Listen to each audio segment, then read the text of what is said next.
Chapter 181, More Investment Required. Despite Aldrich Killian's close partnership with the U.S. military, complete with countless human trials using disabled retired soldiers, the core problem remains unsolved.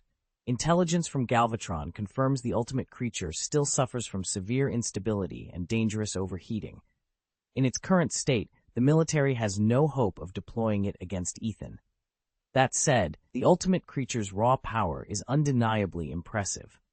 According to the original comics, the Extremis virus was conceived not as a pure weapon, but as a self-improvement agent, designed to rewrite whatever aspect of the human body its host found lacking.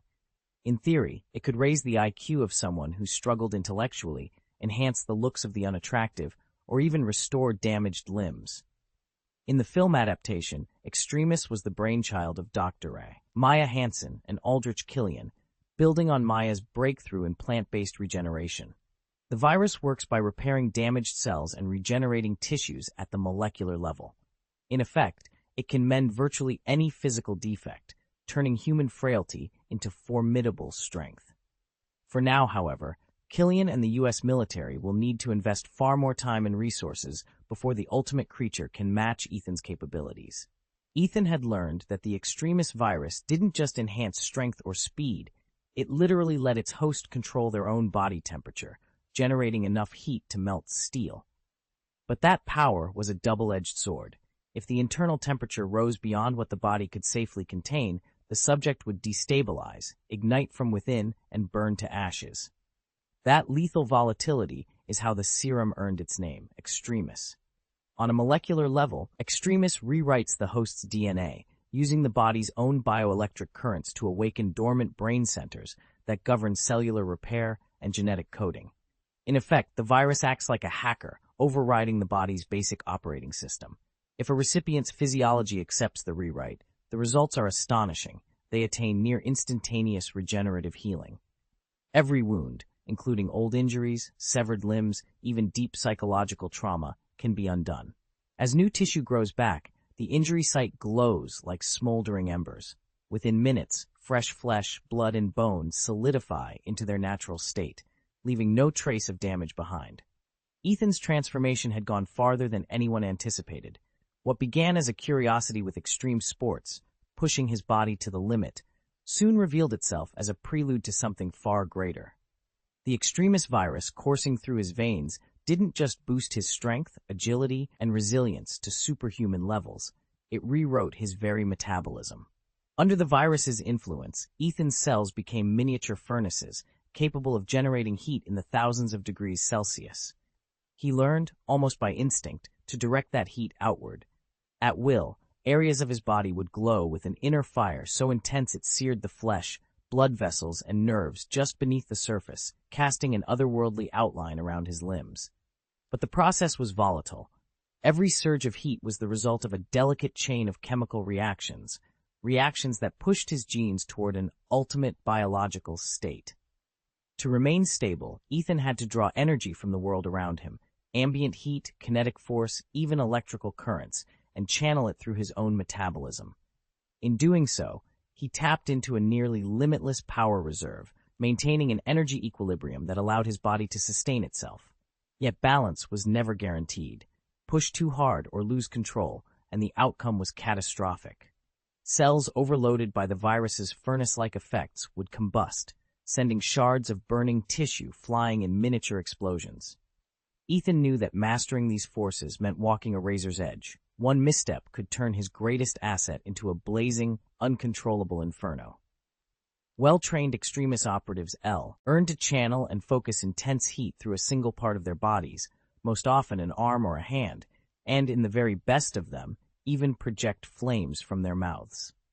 In the original storyline, a female Extremis soldier and Killian both demonstrate this fire-breathing ability. Some Extremis users go further, conducting heat into other objects on contact. By pressing a superheated hand or forearm against metal, they can weaken its structure, even melting it outright. Combine that with the augmented strength Extremis grants, and a user can tear through most alloys with ease, making short work of conventional power armor, including many Iron Man suits. That fearsome power, however, comes at a price.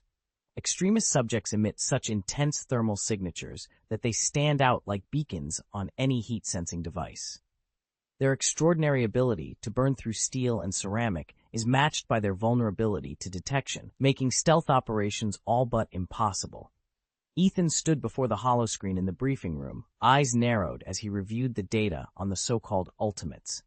According to every field report, these enhanced operatives were lethal, glowing pupils as they activated their powers, tremendous strength, rapid regeneration. Yet beneath the legends lay a surprising vulnerability. "Look at this," Ethan said, tapping an image of a beam wound through an agent's chest. "Their regeneration only works if the brain and heart remain intact. A single sniper round to the head, or a precise shot that obliterates the heart, and they're done. No super armor, no defensive barrier, just fragile human bodies amplified by extremists." Across the table, Agent Ruiz frowned. "But Tony Stark sent an entire Iron Legion after them. He lost nearly 50 suits before he even got close." Ethan leaned back. "Exactly. That's the mistake. Stark treated them like armored tanks, expensive tanks at that. Each suit costs millions. With that budget, we could hire hundreds of long-range marksmen. A battalion of snipers doesn't need a 1,000-piece upgrade cycle. They just need good rifles, steady hands, and a solid vantage point." Agent Ruiz raised an eyebrow. "So you dismiss Stark's strategy because it's flashy?" "Not dismiss," Ethan replied, "but optimize.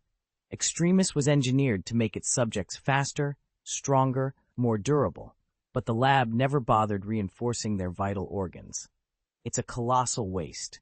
You give someone regeneration, and you don't protect their heart? It's like handing out rockets, but forgetting the warhead." He paced the length of the room. "It's the same problem I see in Wakanda. They have all that vibranium, an almost limitless resource. And what do they make? Spears. They brag about how thermal weapons are primitive, yet they're stabbing things with a walking barbell. Give me a line of heat lances powered by vibranium cores, and Wakanda could neutralize any target without breaking a sweat. Instead, they stick to tradition." A new slide appeared, a Wakandan warrior raising a ceremonial spear. Agent Ruiz shook her head. "Cultural heritage." "Cultural heritage," Ethan repeated. "But heritage won't stop a bullet to the brain or a beam through the heart. All that tech, all that money, and they leave the one thing that matters completely exposed." He turned back to the screen. "The Ultimates could be an unbeatable squad if someone had the foresight to reinforce their vitals. As it stands, anyone with a scoped rifle and a clear shot is more dangerous than a dozen Iron Man suits." Ethan tapped the holoscreen one last time, ending the briefing. "We're not facing some indestructible army. We're facing individuals with a crucial blind spot. Exploit it, and we win with a fraction of the—" He glanced at the budget figures scrolling by, "of the resources Stark burned through." With that, he switched off the holoscreen. The room went dark. The officers left with new orders: procure long-range rifles, scout high-altitude positions, and prepare contingency plans that target the heart and head. In the war, against the Ultimates, precision would outmatch power, and Ethan intended to prove it. Ethan tapped his chin and mused, "If Bronski is a natural chimera, then this stuff could turn ordinary people into chimeras too." He shrugged, however. Before discovering the ether particle of the reality gem, he might have considered using the Extremis virus to rewrite and fuse his own DNA. But now that he'd unlocked far greater capabilities, the virus alone couldn't achieve that kind of perfection. Unless he decided to augment himself further down the road, which, honestly, didn't interest him. He was more than satisfied with his current form and saw no need for any messy genetic experiments. Still, the Extremis virus had its uses. "We could use it to engineer entirely new Venusian or Martian humans," he added, eyes gleaming. Ethan made up his mind. In a year or two, he'd launch a colonization initiative to Mars and Venus. He'd build it up, announce it to the world, and watch as everyone else seethed with envy, and maybe a bit of hatred. The very next day, after Compound Number 2 went on sale, Tony Stark breezed into Ethan's lab. "Don't tell me you're not going to inject me with Compound Number 2, are you?" Tony quipped, flashing that trademark grin. Ethan returned the smile. "Come on, Tony. You wouldn't even give up your American citizenship for me. Why should I bend the rules for you?" Tony's grin faltered, and he laughed to cover his embarrassment. "So we'll need to pay extra," Ethan said easily. No problem, he added with a shrug. Tony let out a relieved breath. Spending more was no issue. He had more than enough. Chapter 182, Gift. Pepper's share can go up too, Tony said, leaning forward. You know I can't live without her. Ethan gave a firm nod. Just because he'd relocated to Europe didn't mean he'd abandoned his seat on the Illuminati Council. That resignation could wait until he'd emigrated to Mars, or Venus if he ever felt especially adventurous. Technically, one could settle on the moon, but Ethan had discovered that Black Bolt and his Inhumans were holed up on the lunar far side, and the idea of joining them held little appeal. In the end, Tony authorized a full $2 billion payout. He'd originally intended to split it between Happy and Rhodey, but Ethan reminded him they'd already hit the legal limit. At that point, it ceased to be a question of money and became one of pride. Tony wisely abandoned the argument. He knew that if he pressed further, Ethan would probably give in, but the mutual trust between them would be gone forever. And he wasn't about to lose a friend who truly understood him. A moment later, Jarvis's calm voice came over the comlink. Sir, your blood's palladium concentration has dropped to 0.001%. Compound number 2 will efficiently break down and excrete any remaining toxic residues. Even without discovering a new element, you now have an expected lifespan exceeding 50 years. Tony exhaled, a grin breaking across his face. Really? Ethan stared at the glowing readout in disbelief. This is far more powerful than I expected. When Nick Fury handed him compound number 2, Ethan assumed its palladium chelating effect would follow the usual timetable, a gradual buildup of toxins, a day or so before the real symptoms hit. But the data didn't lie. Less than 24 hours after the injection, he was already in the throes of acute palladium poisoning. Across the room, Fury and Natasha Romanoff, Black Widow, watched him. Fury stepped forward. Ethan, we need to know if the cure is in your father's archives. Ethan forced himself to nod. He reached out and lifted the stack of yellowed notebooks and schematics bearing Howard Stark's handwriting. He'd spent his entire life resenting his father's emotional distance, and now here was another secret. The founding of S-Healed, hidden from him until this moment. Thank you for bringing these to me, Ethan said coolly, flipping through the pages. But let's not pretend I'm grateful for the delivery. Fury's jaw clenched. Natasha folded her arms, waiting. Ethan pressed his thumb against a diagram illustrating an early prototype arc reactor. So this is the cure you promised? My life depends on whatever's in these relics. He set them down deliberately. Are we done here? Because right now I'm not interested in pleasantries. Silence filled the room. Fury threw Ethan a measured look. It was clear they hadn't come simply to hand over his father's work. There were other stakes at play, and Fury expected something in return. Ethan understood that better than anyone. Secrets, debts, loyalties, they all carried a price, and he had no intention of paying it until he knew exactly what he was getting himself into. Tony Stark hadn't heard a whisper about S-Shield in decades. So when Nick Fury casually dropped the line that they'd been tracking Tony's progress all along, Tony wasn't about to swallow it. If S-Shield really had their eye on him, why did no one stop Obadiah's arms smuggling ring? Did they really consider shipping Stark Industries weapons to terrorist groups beneath their notice? If so, Tony's respect for the organization would plummet. And if not, then Fury clearly lacked the capability to act. Either way, Tony's doubts only deepened. And now Fury's grand meeting had blown up in his face. Not only did he fail to win Tony over, but he'd also left the genius billionaire with a bitter taste. He no longer trusted Fury's words. It was just the latest headache for the director, who'd been juggling too many lately. Chief among them was the sudden decision by Ethan to storm out of the country. Fury still couldn't fathom why Ethan would choose to upend everything and leave America. What could possibly be gained by making that kind of moral stand?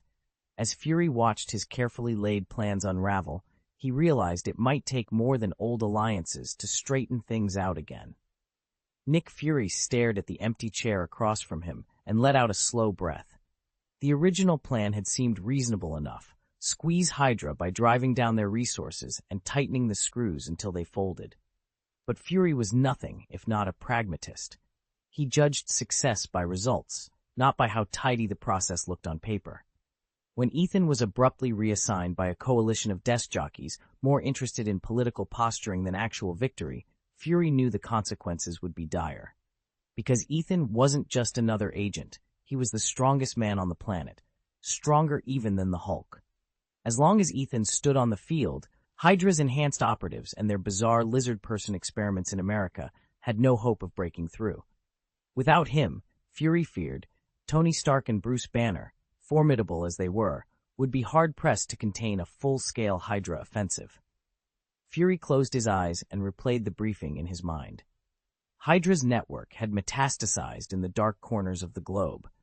Their augmented soldiers were ruthless, their infiltration tactics insidious. Only Ethan's unmatched physical power and quick thinking had kept their worst incursions at bay. Now that Ethan was gone, what chance did Stark's tech and Banner's gamma strength really stand against the combined might of Hydra's legions? He leaned forward and tapped the desk with impatience.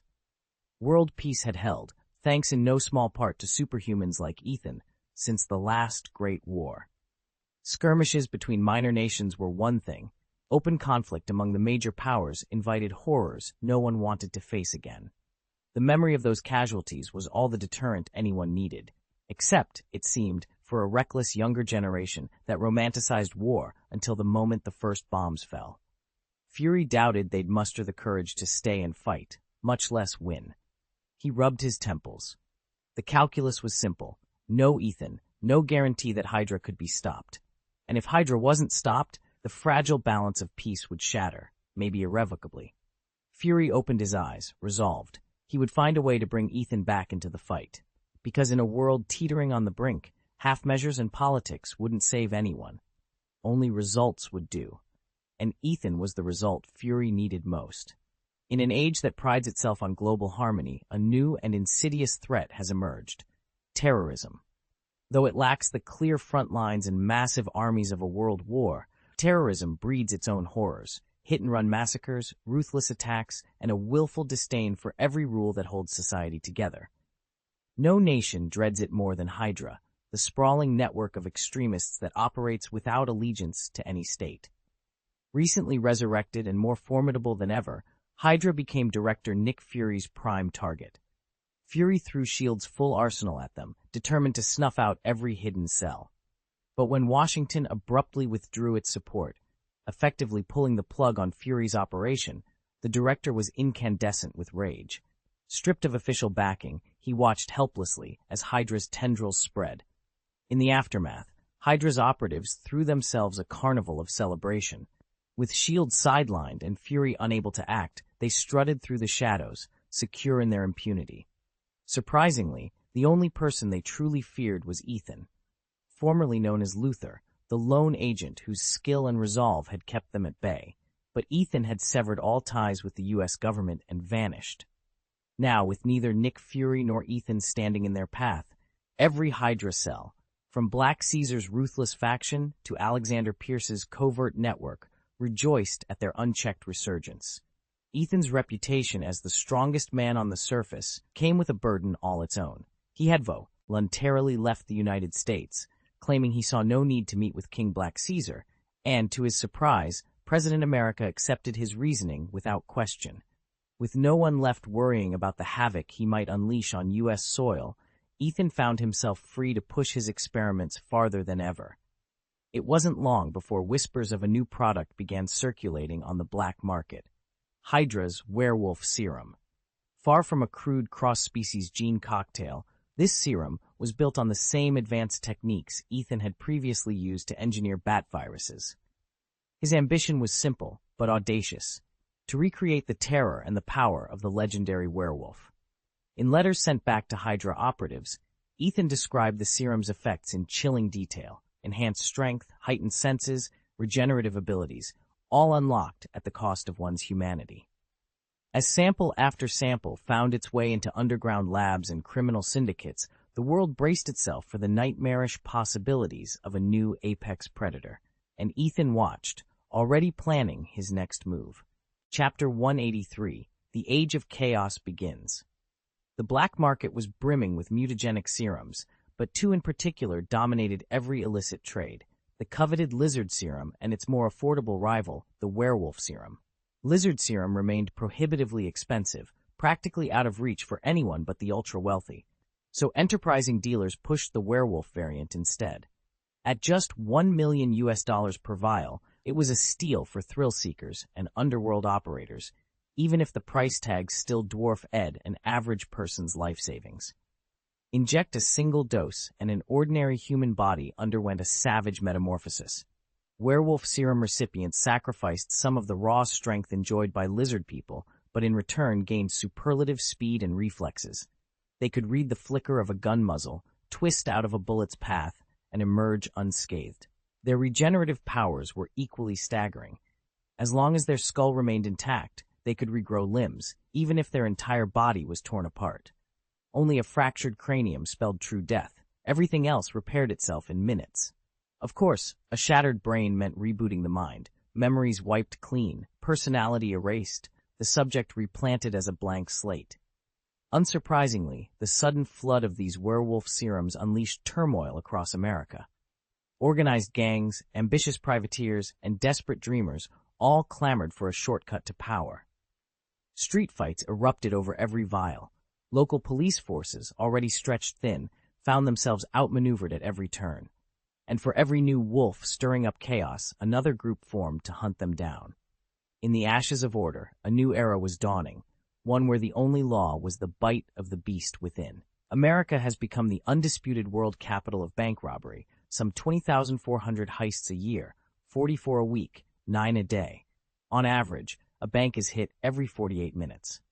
Beneath the veneer of land of the free, racial tensions between black and white communities have reached a boiling point. Street riots flare up with alarming frequency, while flash mob shoplifting, $0 shopping, runs rampant. Armed holdups occur 3 times a day in every major city, and at least 2 people are shot dead each day. In this climate of lawlessness, there's booming demand for illicit chemical enhancements, werewolf serum, lizard serum, and worse. The annual Lizard Man Carnival, part sideshow, part black market expo, has become the ultimate showcase. Dealers and buyers alike swarm in search of the next big edge. Even Hydra operatives have caught wind of the trade, hiring Hydra hunters to procure stockpiles of both serums. At the center of it all stands Black Caesar, a ruthless underworld broker who refuses to discriminate. "You want it, I've got it," is his motto. His most voracious customer is none other than Daniel Whitehall, one of Hydra's true super soldiers. Whitehall, obsessed with reclaiming S.H.I.E.L.D.'s mysterious obelisk, has survived decades by harvesting the organs of Shockwave's late mother. A veteran high-ranking officer in Hydra's World War II hierarchy, his influence today still ranks just below the organization's top 3 commanders. Against this backdrop of violence and mutation, the line between predator and prey has blurred into chaos, setting the stage for forces both human and inhuman to collide. Ethan sat alone in the makeshift office that Field Marshal Whitehall had requisitioned inside the old Hydra compound. Officially, Whitehall had been reduced to a mere regional commander after the splintering of Hydra, but in practice, he still wielded considerable influence. This meeting was meant to be routine. Instead, Whitehall leaned forward across the desk, his icy blue eyes fixed on Ethan. Without preamble, he reminded Ethan of the proposal he'd once made to Senator Pierce, to mold Ethan into a rising star within Hydra's ranks. The plan had stalled, then died, but Whitehall's ambitions had not. Now, Whitehall smiled thinly. "I see new possibilities," he said, tapping a folder stamped with H. Hydra's serpent emblem. Inside were reports on 2 experimental serums, lizard and werewolf mutations. "With these and the obelisk you helped steal, we could rebuild Hydra's supremacy. You know the obelisk I speak of?" Ethan did. It had vanished into his hands months ago, and he'd hoped it would put him beyond Whitehall's reach. Instead, it had drawn this predator back to him. Whitehall rose, gesturing theatrically. "Hydra's true history is far older and far darker than the world realizes. You've all heard of the Red Skull, of course. His crimson flag became our global calling card, but not even Nick Fury or Howard Stark understood that the cell they destroyed was just one head of 1,000. He began to pace. From the very beginning, Hydra sought supernatural power. The modern Red Skull is no exception, nor was his predecessor. Under orders from the Führer, whom Red Skull always referred to simply as the Mustache, he scoured myth and legend for the ultimate artifacts: the Ark of the Covenant, the Holy Grail, the Spear of Destiny. All efforts failed, except one. According to ancient Aesir lore, he unearthed the Dragon Gem in Northern Europe. Today, we call it the Cosmic Cube. Whitehall stopped and let that sink in. That discovery changed everything. And now, with genetic serums that can reshape biology, plus the obelisk's ill-defined power, Hydra can rise again. Ethan's pulse quickened. He realized Whitehall wasn't making idle boasts. The district commander he'd once underestimated was plotting to unleash horrors that far outstripped any Hydra cell they'd fought before. And he'd need every ounce of his skill, and perhaps a few unlikely allies, to stop him. As a devoted disciple of the Red Skull, Whitehall had absorbed his master's ruthless teachings, and he hadn't stopped there. He also unearthed a mysterious artifact known as the Dragon Gem, the legendary Kree obelisk. Its origins stretched back to Earth's mystic past, a time when Agamotto reigned supreme as the first Sorcerer Supreme. It was then that a fanatical Kree detachment first set foot on our world, drawn by the obelisk's latent power. In that era, the vast Kree Empire was embroiled in a brutal two-front war. Their centuries-old struggle with the shape-shifting Skrull Empire was already consuming untold lives, but in a bold and disastrous escalation, the Kree also provoked the Shi'ar Empire, the third of the cosmos's great powers. Though the Marvel Universe teems with hundreds of intelligent species, the Kree, the Skrulls, and the Shi'ar stand above all others in might and ambition. Their rivalries are so intense that Earth has repeatedly found itself trapped between them, especially during clashes between Kree and Skrull forces. In this crucible of interstellar warfare, the Kree suffered terrible losses, while the Skrulls, ever resourceful, adapted to survive. Yet it was Whitehall, wielding the obelisk's ancient energy, who would come to exploit these cosmic conflicts for his own dark designs. Although the Kree Empire rose to power on technologies stolen from the Skrulls, giving them an intimate understanding of their ancient foes, their greatest adversary proved to be the Shi'ar. The Shi'ar may be the youngest of the great empires, but they are fierce and formidable, thanks in no small part to Gladiator, captain of the Royal Guard. With strength, speed, and invulnerability that echo the legends of Earth's Superman, Gladiator alone has turned the tide of many battles. Long before the enigmatic figure known as Pancake Face ever appeared on the cosmic stage, Kree sword duels routinely ended in disaster, entire battle fleets cut down by the Shi'ar Blade Masters. Even after the Kree created their own superpowered champion, calling him Captain Marvel, the first Captain Marvel was no match for those deadly duels. Strapped into a brutal two-front war, the Kree desperately needed endless ranks of expendable troops. In a bold, secretive program, they began using Earth itself as a genetic testing ground. For reasons no one fully understands, the humans of that are, tall, sturdy, and scattered across the globe, offered the perfect template. Neither Asgard nor the human governments noticed the covert operation in time to stop it. Only a faction of pink-skinned Kree, joined by a handful of blue purebreds, eventually rose up and forced the project's abrupt shutdown. Yet the Kree left behind their most dangerous tool, a towering obelisk they called the Prophet. This alien device, capable of rewriting human DNA on a massive scale, still stands hidden somewhere on Earth. Why the Kree abandoned it, and what might happen should it ever be reactivated, remains one of the universe's best-kept and most perilous secrets. Perhaps it was like the retreating American troops stripping their worn-out hardware in favor of fresh supplies. Hydra, guided by ancient legend, had unearthed the obelisk, and Red Skull was convinced it could reshape the world, just as the Dragon's Gem once threatened to. For the first and only time, he refrained from hoarding it for his personal experiments. When that mustachioed agent later pressed him about the cosmic cube, Red Skull simply turned away. Instead, he handed the obelisk over to Max Whitehall for study. Before Whitehall could unlock its secrets, Peggy Carter and her Howling Commandos intercepted it. That, in brief, is the tale of Whitehall, the Serpent's Head, and the obelisk. Ethan had no concrete idea what the artifact was meant to do. He only assumed it was another potential weapon of mass destruction. Yet with nuclear bombs already in the arsenal, he couldn't help but wonder why they poured so many resources into deciphering a mystical relic. Ethan might have respected them if their goal truly was evolution or superhuman advancement. But as it stood, the villains' ambitions struck him as petty, more like children playing house than masterminds of global conquest. Perhaps it was arrogance or simple misunderstanding, but the whole enterprise seemed absurdly overblown. He closed his notes and shook his head. They even placed a single order for 100 vials of lizard serum and 1,000 doses of werewolf serum, he muttered. All at once. Is Galvatron planning to start a war? Ethan asked, raising an eyebrow. He swiped through the Decepticon's dossier, lips curling into a wry smile. No, he said at last. He's after something far more valuable, an ancient artifact called the Obelisk, locked away in S.H.I.E.L.D.'s top-secret vault. A three-dimensional hologram shimmered to life above the holotable, outlining every corridor, checkpoint, and containment chamber in the secret facility. Galvatron had painstakingly reconstructed the entire layout down to the last detail. Ethan studied the projection with growing interest and concern. There's even a master mold specialist stationed inside, he noted. That explains why Whitehall's been hoarding serum so aggressively. He must know how crucial it is to reinforce the vault's defenses. Ethan leaned back, folding his arms. If Galvatron gets his hands on the obelisk, S.H.I.E.L.D. won't stand a chance.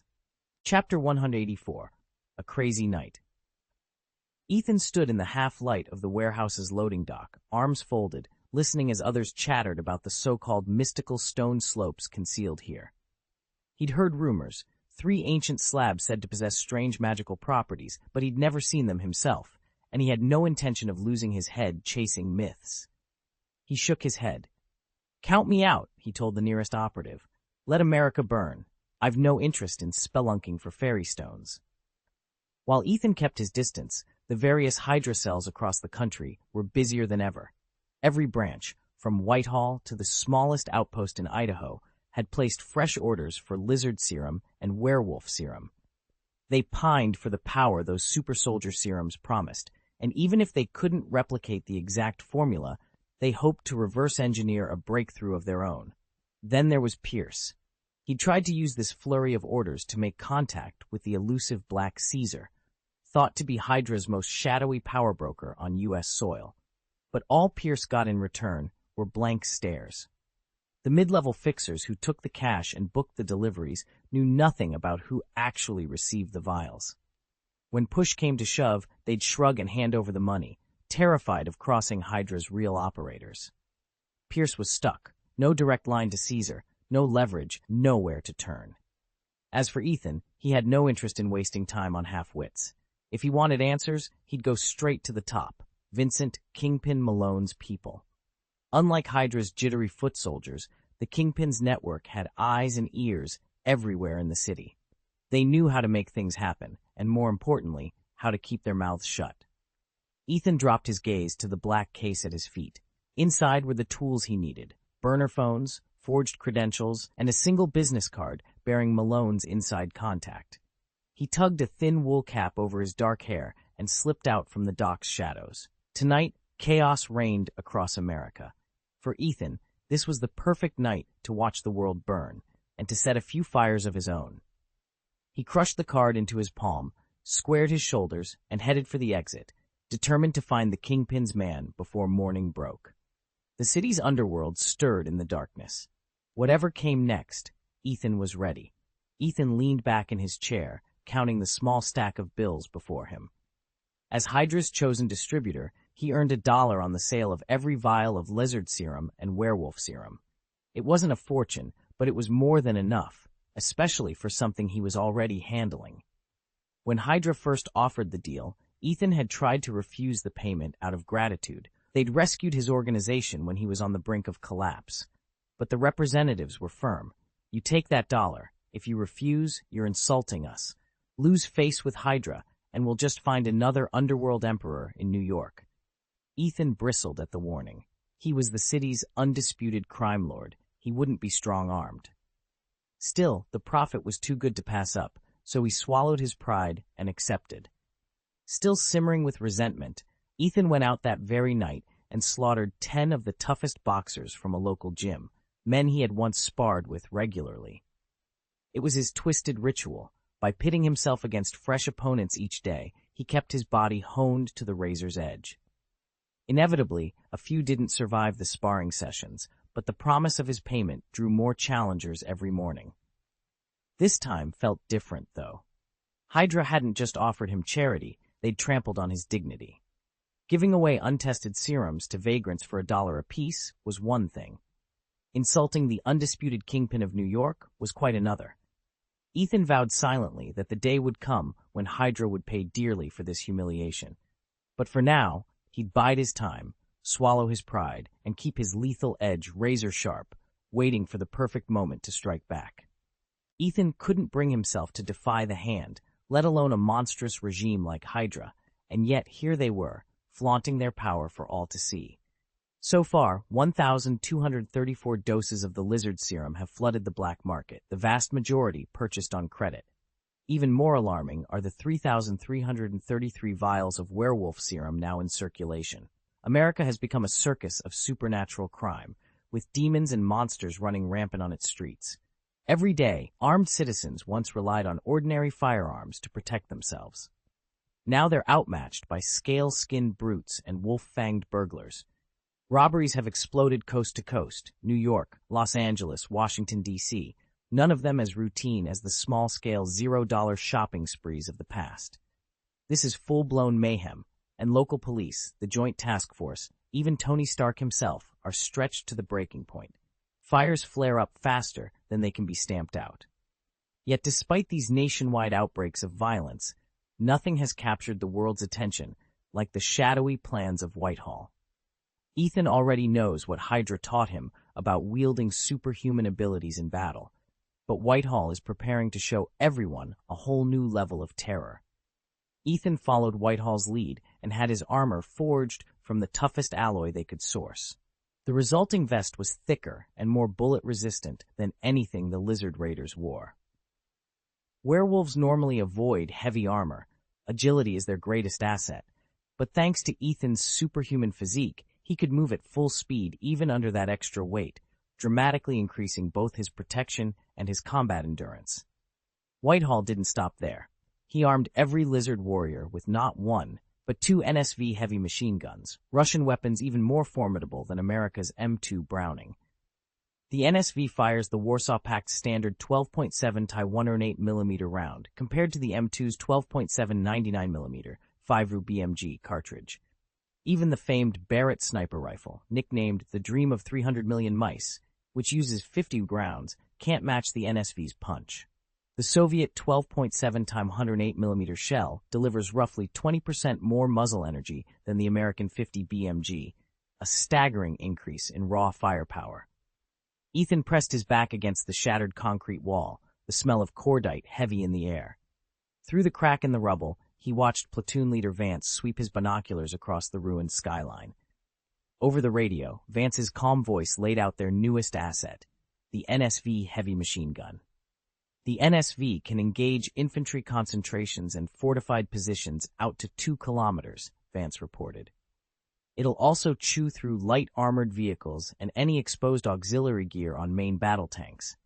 With armor-piercing rounds, you're looking at penetrating about 25 millimeters of steel.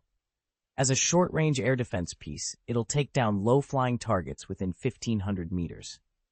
Ethan ran a hand over the gun's cool barrel. The werewolves, his squad, each carried the 760 series NSV slung over a shoulder or mounted on their lightweight support rigs. In sheer firepower, it rivaled an entire company of infantry fighting vehicles. Heavy machine guns like this were usually vehicle-mounted. Lugging one on foot made you feel every extra pound. He remembered the old Vietnam-era nickname for America's M60, the Pig. GIs had called it that with equal parts derision and affection, because hauling that hunk of metal and rubber through jungles, rice paddies, and murky streams was punishment enough. Everything felt uphill. Everything was wet and muddy. Ethan settled the NSV across his lap and checked the ammo belt. At least here, the ruins were his own city. But the weight, the recoil, the never-ending drum of fire, they all felt the same. War, he thought, really was hell, no matter which century you fought in. Handling an M60 makes you feel like Mars, the god of war himself. Whitehall had originally wanted to equip the werewolves with the heavier M2 machine gun, but that would have compromised their agility. Even Tivol, they're still faster than ordinary soldiers.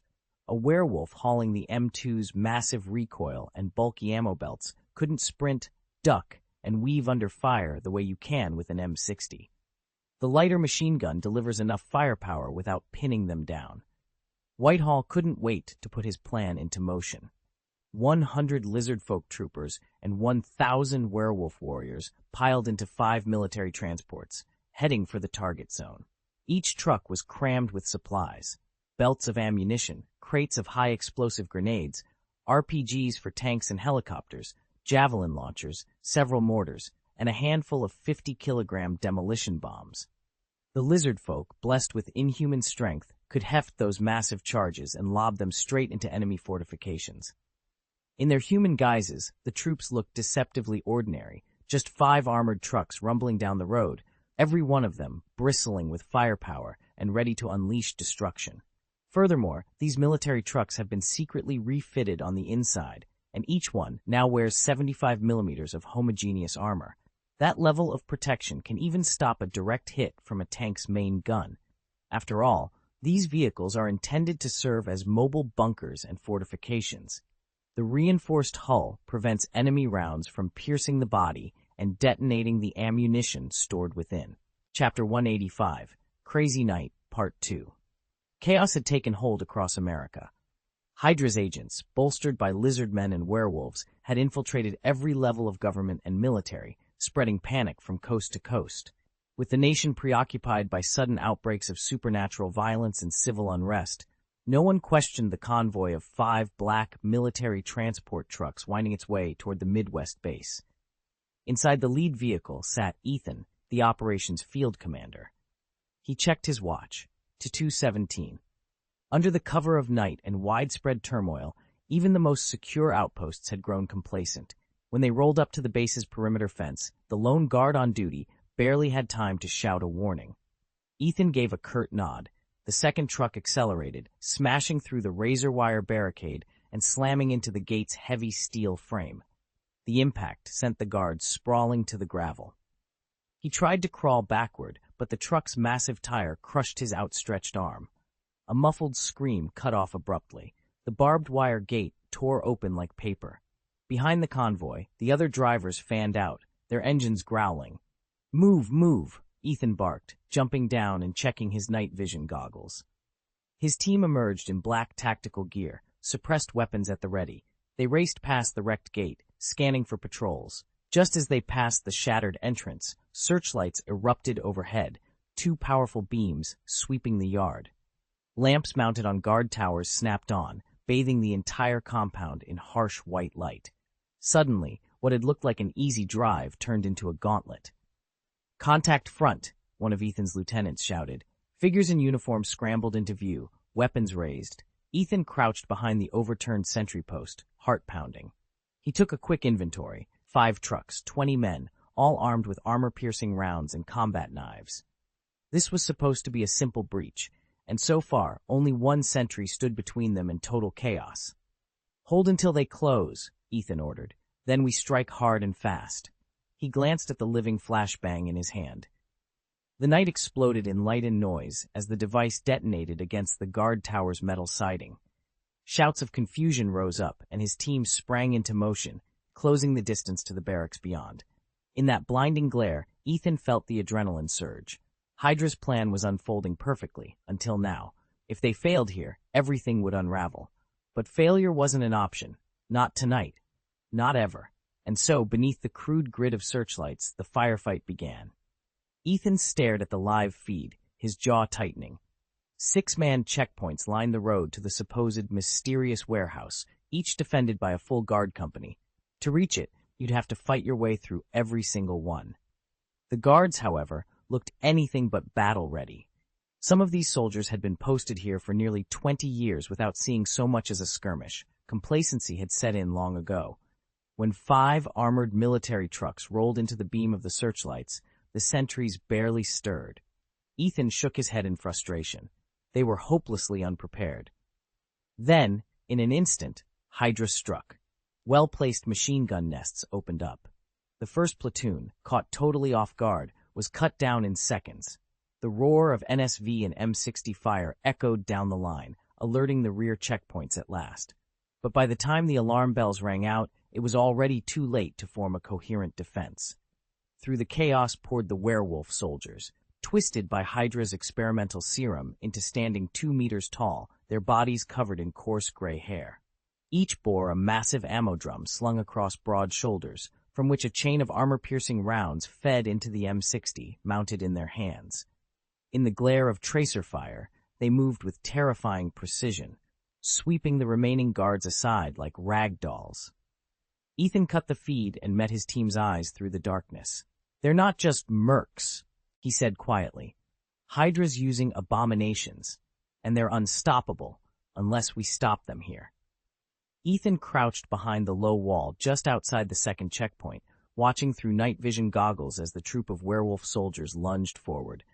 Each of them carried belts of ammunition slung over their broad shoulders, their heavy machine guns roaring in the dark. In a heartbeat, they covered the 100 meters between them and the guard post. Bang! Bang! Bang! The muzzle flashes lit up the checkpoint as the unsuspecting sentries barely had time to raise their weapons before they were cut down. A handful of werewolves hung back to secure the fallen defenders. The rest surged onward, racing against the clock to clear all 6 checkpoints before reinforcements could arrive. It was then that the Hydra units, previously hidden in camouflaged bunkers, revealed their treachery. They opened fire on the remaining guards, their precision volleys complementing the werewolves' brutal advance. In under 10 minutes, the entire guard company had been wiped out. The sound of sustained gunfire echoed across the base and drew the attention of the mold infantry stationed in adjacent sectors. As soon as Ethan's team of Hydras reached the mysterious warehouse at the heart of the compound, he gave the order to halt. 5 military transport trucks were quickly arranged in a broad semicircle, their armored flanks forming a makeshift defensive perimeter. Lizard soldiers climbed atop the trucks, manning heavy autocannons and rocket launchers to cover every approach. Werewolf operatives slipped out to dismantle and destroy the base's external surveillance arrays. Meanwhile, Ethan's hacker specialists tapped into the facility's security network. In moments, cameras blacked out, alarms were silenced, and the entire base fell into electronic paralysis. Ethan surveyed the scene, every sense on high alert. The checkpoints had fallen, the defenders were neutralized, and now, with Hydra allies inside the warehouse and the compound's defenses in disarray, nothing stood between them and whatever secrets lay hidden within. The wolf-like soldiers lay in hiding, their preternatural speed ready to spring a deadly ambush. Before long, a relief company moving in to reinforce the base blundered straight into their trap. Almost the entire infantry contingent was cut down, only a handful managed to escape. Yet the base commander remained unshaken. He'd predicted these lightning raids and knew the Mold Division would soon launch its main offensive. His top priority now was to locate the obelisk. Having already lost 2 companies, he refused to throw more light infantry at the enemy. Instead, he ordered his armored units forward. He respected the invaders' skill. Any force capable of storming a mold-guarded base and annihilating 2 companies had to be formidable. To guard against a feint from the east and a real assault from the west, he held most of his armor back in reserve. After all, he wasn't just defending the mysterious central warehouse. Every depot on the base was vital.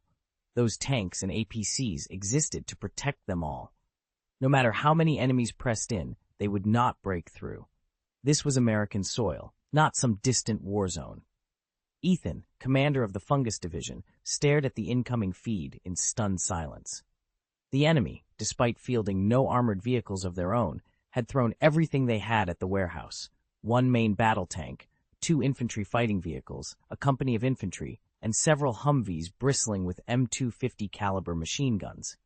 In a rare move, base headquarters had even authorized Ethan to commit his own Abrams tanks to the defense. No sooner had Ethan issued the hold position order than tracers flew overhead. An RPG round screamed in, slamming into the lead Humvee. Boom! A shower of sparks erupted across its hull, followed by a burst of flame and a concussive blast that rattled equipment racks even inside their reinforced shelter. The Humvee, famed for its toughness, disintegrated in seconds. Han's jaw tightened. "Return fire! Tank 1, engage that column now!" From the ridge above came the thunderous roar of an M1A1 Abrams. Its 120mm smoothbore cannon recoiled violently with each shot. The first round streaked out and hammered the enemy's half-track squarely on the flank. Steel plating splintered in a cascade of molten sparks, the depleted uranium penetrator biting deep into the hull. Intense heat warped the armor into grotesque folds, and with a final groan of tortured metal, the vehicle collapsed into a smoking wreck. That single strike shifted the momentum. Ethan swung into action, rallying his troops for the fight of their lives, because whoever held the warehouse would hold the key to everything. Ethan crouched behind the battered military truck, heart hammering as the last of the tank's shells roared off. Even though the M1A1 had emptied its magazines, the blast, augmented by the truck's own heavy armor, only rolled it onto its side, failing to breach the enemy fortifications. As the crew frantically loaded a new round, an M2 infantry fighting vehicle rumbled up to support them. In an instant, its Boeing M242 Big Viper 25mm chain gun and coaxial M240C 7.62mm machine gun erupted in a staccato hail of fire. Bang! Bang! Each 3-round burst hammered into the earth, the barrels barely pausing the 5 seconds required between sequences. The concussion shook the overturned truck so violently, Ethan thought it would flip again. Seizing the moment, a lizard soldier beside Ethan hefted a mortar tube, braced it on his shoulder, and slammed the baseplate into the ground. Bang! The shell screamed overhead and struck the top of the lead IFV, erupting in a fiery blossom that temporarily silenced its guns. But before the smoke cleared, a second infantry fighting vehicle slid into a flanking position, its hull angled to crossfire with its companion. Its weapons thundered back to life, cutting a deadly corridor of fire toward Ethan's position. Ethan crouched low inside the Humvee as its twin M2 machine guns thundered overhead and his M4 carbine barked in his hands. He and the rest of his squad pressed forward, their eyes scanning the tree line for any sign of movement. Then, without warning, hundreds of werewolf soldiers erupted from cover on both sides of the road, unleashing a volley of hot lead that slammed into the vehicle's armor. Caught completely off guard, Ethan's unit slammed the Humvee into reverse and dove for whatever protection they could find. Tanks, infantry fighting vehicles, anything solid. But the werewolves moved in swift, coordinated packs, cutting off every angle of retreat. Each time Ethan thought he'd found cover behind a battered IFV, another pack would burst around the flank and open fire. The roar of engines and gunfire blended with the creatures' savage howls, and despite their armored shelter, Ethan and his comrades realized they were completely surrounded and vastly outnumbered. The standoff on that dusty stretch of road had just turned into a fight for survival. The Hydra agents had sabotaged the perimeter searchlights long before the attack began, and without those beams to guide them, every other floodlight lay dark. Under the blanket of night, the only illumination came from the tanks and infantry vehicles themselves. In that dim glare, the werewolf soldiers, silent, swift, and relentless, moved like wraiths. They slipped between positions so quickly our troops barely caught sight of them, let alone brought effective fire to bear. Though our men weren't afflicted with night blindness, tracking such elusive targets in near-total darkness proved impossible. Within minutes, the coordinated tank and infantry force lay in ruins. As our battered column tried to regroup, a lone werewolf trooper produced a compact, shoulder-fired tank killer. It was clear these soldiers had studied our defenses thoroughly. They knew precisely how to defeat modern reactive armor. A single, well-aimed shot struck the lead tank, and its reactive plates detonated at once to dissipate the blast. The main tank survived, spared by its high-tech defense, but the two accompanying infantry fighting vehicles weren't so fortunate. Under rapid successive hits from more tank killers, their armor split and buckled. Both vehicles were rendered hulks in seconds. Suddenly alone and outnumbered, the remaining tank crew had no choice but to fight their way back. But firing on the retreat proved futile in the swirling darkness and under constant, unseen assault. No matter how hard they tried, they couldn't regain their accuracy or their lives. Ethan crouched behind the shattered walls of the warehouse as the distant rumble of artillery rolled across the battlefield. A moment later, a deafening boom echoed through the valley. The retreating tank before him was hurled onto its side, its treads torn apart by a row of anti-tank mines cleverly planted along its escape route by the werewolf soldiers. Ethan exhaled, heart pounding, grateful the blast hadn't come any closer. Inside the warehouse, Corporal Ramirez and her squad finally unearthed the ancient obelisk they'd been sent to secure. Its surface was covered in strange runes, crackling faintly with an unearthly energy. Before they could examine it further, Ethan's radio crackled to life. His supporting mobile company had gone silent. He felt a cold knot of worry tighten in his gut. "We've lost them," Ethan reported, voice low. "They're off the grid." He didn't wait for orders. From the makeshift command post by the loading dock, Ethan keyed the frequency for close air support. Within minutes, the sky above rumbled again, this time with a more familiar roar. 3 AH-64D Apache longbows sliced through the clouds, their infrared sensors sweeping the ground. Ethan watched as the gunships locked onto the remnants of an armored convoy trying to flank them. With a staccato bark, the M230E1 30mm chain gun spat fire, shredding steel and concrete. Hellfire missiles streaked through the afternoon sky in twin arcs of smoke and flame. When the last missile struck, what remained of the enemy armor collapsed in a twisted heap. The Apaches stayed until they'd expended every round, then banked away into the distance. On the ground, Ethan rallied his troops. Corporal Ramirez hefted her rifle, her eyes shining with determination.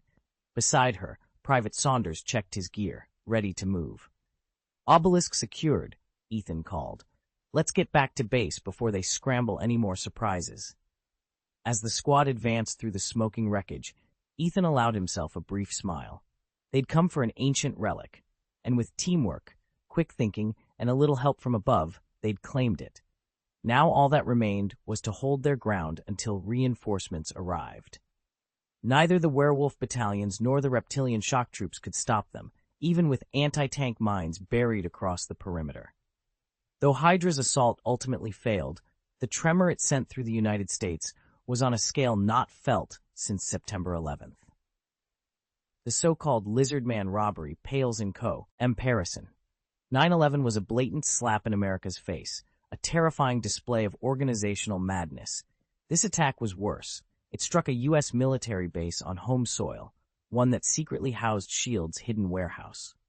Few realize that S.H.I.E.L.D.'s predecessor, the Strategic Scientific Reserve, was born and bred in these very facilities. When was the last time anyone dared provoke America so brazenly? Hydra's forces slaughtered entire companies of soldiers and reduced the base to ash. This isn't merely a major incident. It's an act of war. Back in Congress, the senior senators were livid.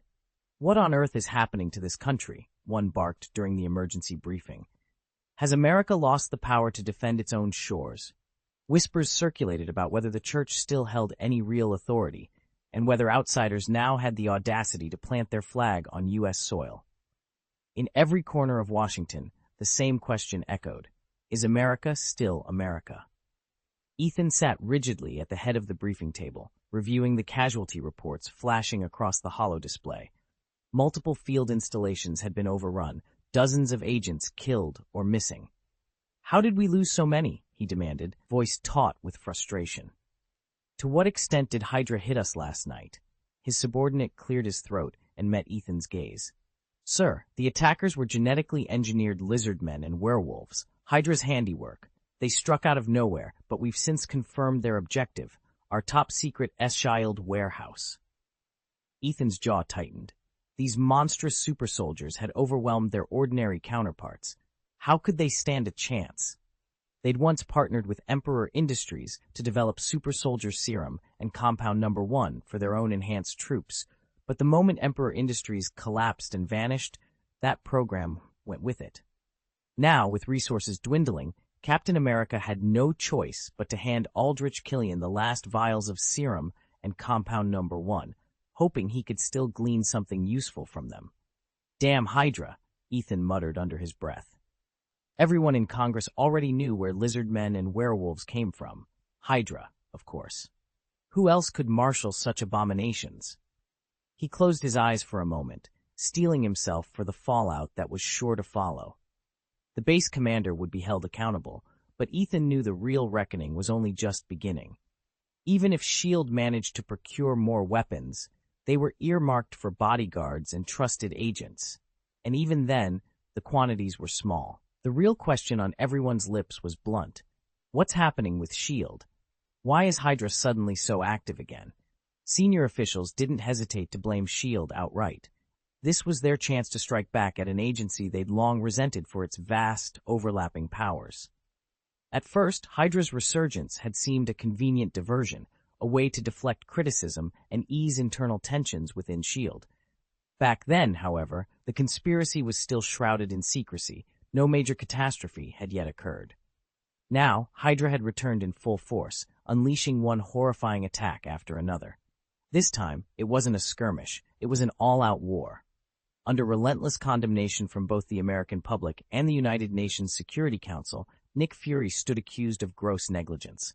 Fury, ever unflappable, accepted the rebuke with studied calm. No one could remove him from office, and there was no clear successor. To his critics, that only underscored his true failing. Fury simply didn't care about the mounting accusations from the Security Council or the uproar at home. Nick Fury had never let up in his fight against Hydra's creeping evil. Yet despite his relentless efforts, he'd turned up nothing. No secret bases, no coded transmissions, no insider tips. It was as if Hydra had simply vanished. The organization's recent schemes, however, had grown bolder and more dangerous, which only made Fury question his approach all the more. After all, he was on of fewer than a dozen people in the world to hold S.H.I.E.L.D.'s coveted Level 10 designation. If he couldn't find Hydra, what chance did anyone else have? Fury knew from hard experience that a stalled investigation almost always meant the wrong assumptions were guiding the hunt. He tapped a finger against his temple. What key detail had he missed? His eyes drifted to the wall-sized map in his office, laced with red strings and pinned photographs. And there it was, the United States, Hydra's perfect next target. The country's sprawling infrastructure, its complex political networks, the sheer audacity of planting roots in the world's most powerful nation, it made sense. But rooting out Hydra cells on American soil would be a massive undertaking. He'd need fresh intel, new assets, and tactics honed for this kind of covert siege. Across the table sat Ethan, Fury's newest protege, formerly called Luther. The young agent's dark eyes gleamed with determination. Fury leaned forward, the glow of computer monitors casting sharp lines across his face. "We're going back to the States," he said quietly. "I want you on every financial anomaly, every suspicious communication. If Hydra's here, we'll find them." With that, Fury began redirecting his global network of agents toward the United States. As files opened and surveillance feeds flickered to life, one thing was clear. Hydra had just stepped into their most dangerous territory yet, and Nick Fury was ready to meet them head-on. Chapter 187, Nick Fury's Revelation. Nick Fury ran through his list of suspects one by one. Hydra cells in Romania, rogue experiments in South America, secret arms dealers in Southeast Asia, but kept hitting dead ends. Then, almost as a joke to himself, he paused. S.H.I.E.L.D. Could it really be S.H.I.E.L.D.? He shook his head. It couldn't be. S.H.I.E.L.D. was the world's premier peacekeeping and intelligence organization, with operatives embedded in every corner of the globe, even in countries that officially barred them. If anyone should have sniffed out Hydra's movements, if anyone should have found traces of those lizard serum labs or the illicit werewolf serum shipments, it was S.H.I.E.L.D. And yet, here they were. Hydra's network remained invisible, untouchable. It made no sense. As Fury sat alone in his office, the weight of the realization pressed in on him. Hydra wasn't just evading S.H.I.E.L.D., it was hiding within S.H.I.E.L.D. The thought felt like a punch in the gut. If Hydra operatives had infiltrated the very agency built to stop them, then everything the world thought it knew about the battle against Hydra was a lie. Fury closed his eyes and ran a hand through his graying hair. He had faced godlike threats, alien invasions, bioterror plagues, but an enemy that wore S.H.I.E.L.D.'s uniform and whispered in his ear? That was far more dangerous. If his agency had been compromised at its core, the entire organization could collapse, and with it, the fragile peace it had fought so hard to maintain. "Shield," Fury muttered to himself, his jaw clenched. "If that's true, we're in deeper trouble than I ever imagined." He stood and strode to the window, staring out at the city lights of New York. Somewhere in the shadows, Hydra operatives moved freely, protected by S.H.I.E.L.'s own seals and codes. Fury swallowed hard. It was time to root out the traitors, and to do it, he might have to turn S.H.I.E.L.D. on itself. But first he would need proof, and he would need allies he could trust, if any still existed. Nick Fury leaned back in his chair, mentally running through the scenario. It sounded crazy, but there was a logic to it. Let Hydra investigate Hydra. If the organization never leaves a trace, it isn't just good tradecraft or powerful connections, it's because someone on the inside is covering their tracks. He should have figured it out long ago. He rubbed his temples, aware that he wasn't as sharp as he used to be. Too bad Emperor International now bans U.S. buyers from accessing Compound Number 2, the breakthrough drug rumored to halt Alzheimer's in its tracks. Wealthy clients were already paying hefty deposits and queuing up for injections, yet there simply wasn't enough supply to meet the demand. Fury wondered whether Emperor Dante Luther's abrupt withdrawal from the market was another Hydra maneuver. Once you let one suspicion slip in, they multiply. Agents live by mistrust. Carelessness gets you killed. Since Hydra's resurgence, every operation had ended in a miracle escape. Everyone, from Tony Stark to Bruce Banner, walked away unscathed. Except Ethan. He'd been the sole casualty in their wake. Fury's jaw tightened. If Hydra was manipulating its own investigation, Ethan's fate might only be the beginning. And Nick Fury wasn't about to let the trail go cold again. Every time Ethan showed up, Hydra's operations went badly wrong. They never managed to kill him, but they did succeed in forcing him out. Nick Fury couldn't shake the feeling that expelling Ethan was Hydra's real objective all along. After all, they'd come face to face with a man who seemed to have no weaknesses, and in Fury's own experience, when you can't defeat a threat outright, you look for a way to sideline it. That line of thinking made Fury revisit the odd series of events at the very beginning. Out of nowhere, the U.S. government announced the discovery of a powerful new rival to Emperor Industries, a biotech firm best known for supplying ant serum. Officials now openly wondered whether they should redirect future orders away from Emperor Industries toward this mysterious newcomer. Who, or what, could possibly match the scale and sophistication of Stark's ant-sized tech? As Fury mulled it over, the answer crystallized. Hydra. Their biochemical expertise had long been rumored to rival, even outstrip, the best in the civilian sector. Fury recalled the lizard creature Hydra had captured in South America, a single specimen that, once analyzed, yielded a serum capable of triggering reptilian mutations in humans. Within weeks, the formula was being produced en masse, spawning lizard men cells in laboratories around the globe. Thinking back further, Fury realized how improbable it was to see superhuman breakthroughs so close together.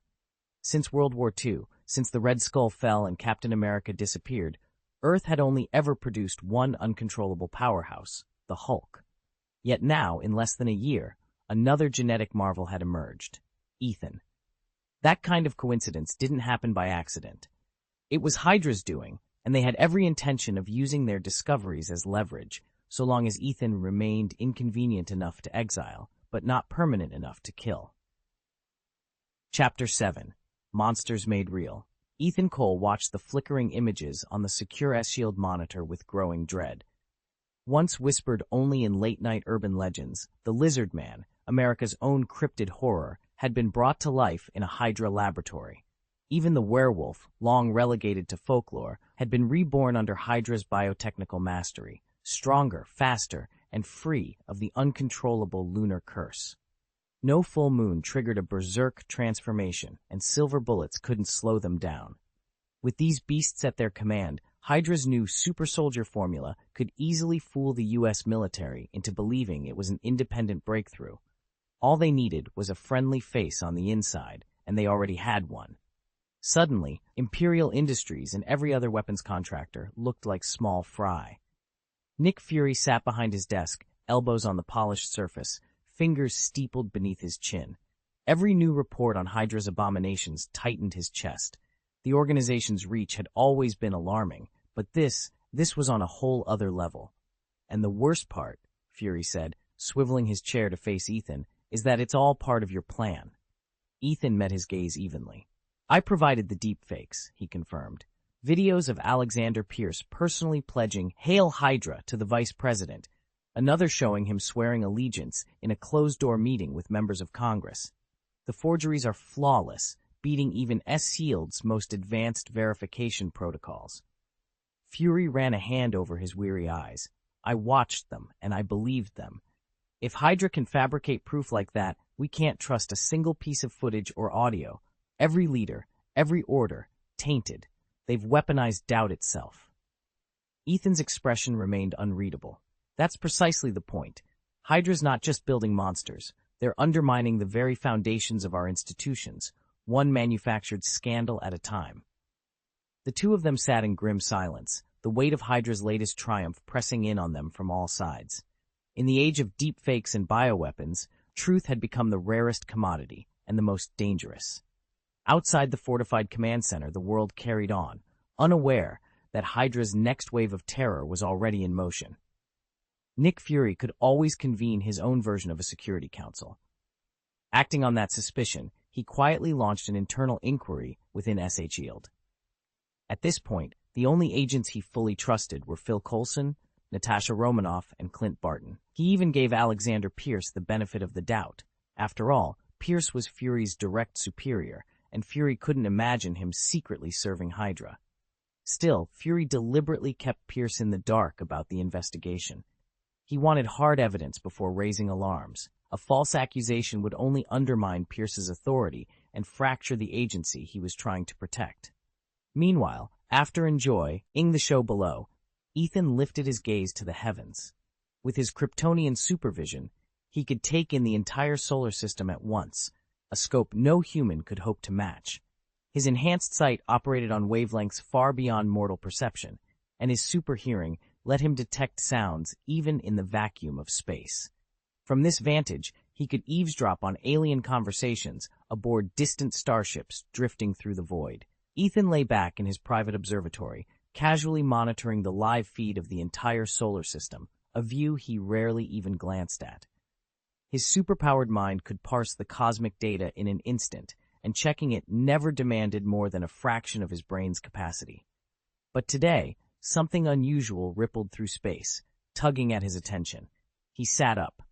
The screen resolved into crystal clarity, a massive hammer plummeting through the void, trailing sparks of stardust. Mjolnir. And there, standing before it, was the god king Odin himself, regal in golden armor, an ornate eye patch gleaming in the cosmic light. Odin's presence carried a weight no mere performance could capture. Ethan's sensors indicated a third observer on the scene, Heimdall, Asgard's ever-watchful sentinel. Though Heimdall's sight could, in theory, detect Ethan's concealed vantage point, the Guardian was utterly engrossed in Thor's arrival and paid no heed to anything else. Ethan allowed himself a faint smile. "So it begins," he murmured. He'd studied the prophecy known as the breaking point, the moment Thor returned to Earth. Now that Thor was here, events would unfold exactly as predicted, and Ethan intended to watch every move. The chaos Thor would unleash among mortals promised invaluable data for his own experiments. Asgard's gods themselves might become living reference points for the next stage of human evolution. And Ethan couldn't wait to begin. Chapter 188, The Disappearance of Thor. Thor touched down in the dusty expanse of New Mexico, sand swirling at his feet. Even here, in this simple, sun-baked landscape, the Prince of Asgard could not abandon his bearing of divine authority. He gripped Mjolnir tightly, unwilling to accept the faintest tremor of uncertainty that had begun to sap him. Far off on the desert highway, Jane Foster's car thundered toward him, intent on reclaiming the hammer that had eluded her. Her eyes burned with determination as the sedan's engine roared. Before she could slam into him, a surge of crackling energy erupted between them. Ethan stepped forward, his hand crackling with golden lightning. "Not today," he said, and in an instant the world folded away. When the light faded, they stood on unfamiliar ground. Before them stretched an endless twilight sky, and beneath it a vast plateau carved into a star-shaped landmass of rolling plains and gleaming spires. This was Asgard, no mere planet, but an extra-dimensional realm, roughly the size of continental North America, suspended like a jewel in the void. Unlike Earth or the Moon, Asgard neither spins on its axis nor orbits a sun. Yet it still experiences the cycle of day and night, though its precise rhythm remains a mystery to mortals and gods alike. There is no hint of seasonal change here, no budding springs or golden autumns, no frigid winters or sweltering summers. Scholars and skalds argue among themselves whether Asgard's warmth and light derive from Midgard's distant sun, from an unseen Asgardian star immune to ordinary gravity, or from some arcane orb whose properties defy all natural law. Ethan lowered his arm, the last sparks of lightning fading into the air. Thor stared at the unfamiliar horizon. Mjolnir clutched at his side. For all his swagger and battle lust, the god looked suddenly small, unmoored in a realm even he struggled to comprehend. And in that moment, Ethan realized that the true challenge ahead would not be reclaiming power, but understanding its place in a world that answered to no one's rules. Ethan stepped gingerly onto the plateau of Asgard's floating continent, his eyes widening as he took in the strange landscape. Unlike Earth, where gravity pulls uniformly toward the planet's center, Asgard's gravity seemed to emanate from a single point hidden somewhere beneath its suspended landmass. That curious source created a clear up and down here. Above, solid ground to walk on. Below, empty space into which anything dropped would plummet toward the unseen anchor of gravity. At the very edge of the continent, a shudder ran through the air. Ethan could almost feel a barrier that held the world together, an invisible force that kept the cliffs from crumbling into the void. It did more than shore up the land itself. Rivers, lakes, and even the atmosphere bowed to its will, refusing to spill over the border into the black nothingness beyond. Asgard floated on what its people called a sea of space, a surreal ocean upon which sleek, dragon-headed longships, reminiscent of ancient Viking vessels, sailed as though over calm waters. No one truly understood the physics of this realm. Its gravity, Ethan noted, was nearly the same as Earth's, so much so that even Jane Foster had felt no disorientation upon arriving, but the world's average density was astonishingly high. A simple wooden chair here was far larger and heavier than any human-crafted seat on Earth. Ethan inhaled the crisp, otherworldly air, marveling at the blend of rugged natural beauty and arcane science. Somewhere below him lay the secret of Asgard's power, and perhaps the key to his own destiny in this realm of wonders. Chapter 4. The Vanished Prince. In Asgard, the very fabric of reality defies mortal expectations. Rock, water, flesh, bone, even waste are fused with an otherworldly density that makes them astonishingly durable. But this is only the beginning of the mysteries woven into the world tree, Yggdrasil. Through its hidden pathways, Asgard reaches out to at least two other planes, one of which is Urt, known to the Asgardians as Midgard, the Middle Kingdom. All told, the Asgardians speak of the 9 realms, major worlds bound together by Yggdrasil's roots and branches. Of those 9, only 4 lie on Asgard's own continent: Asgard itself, Vanaheim, home of the Vanir gods, Nidavellir, the subterranean forge of the dwarves, Alfheim, realm of the light elves.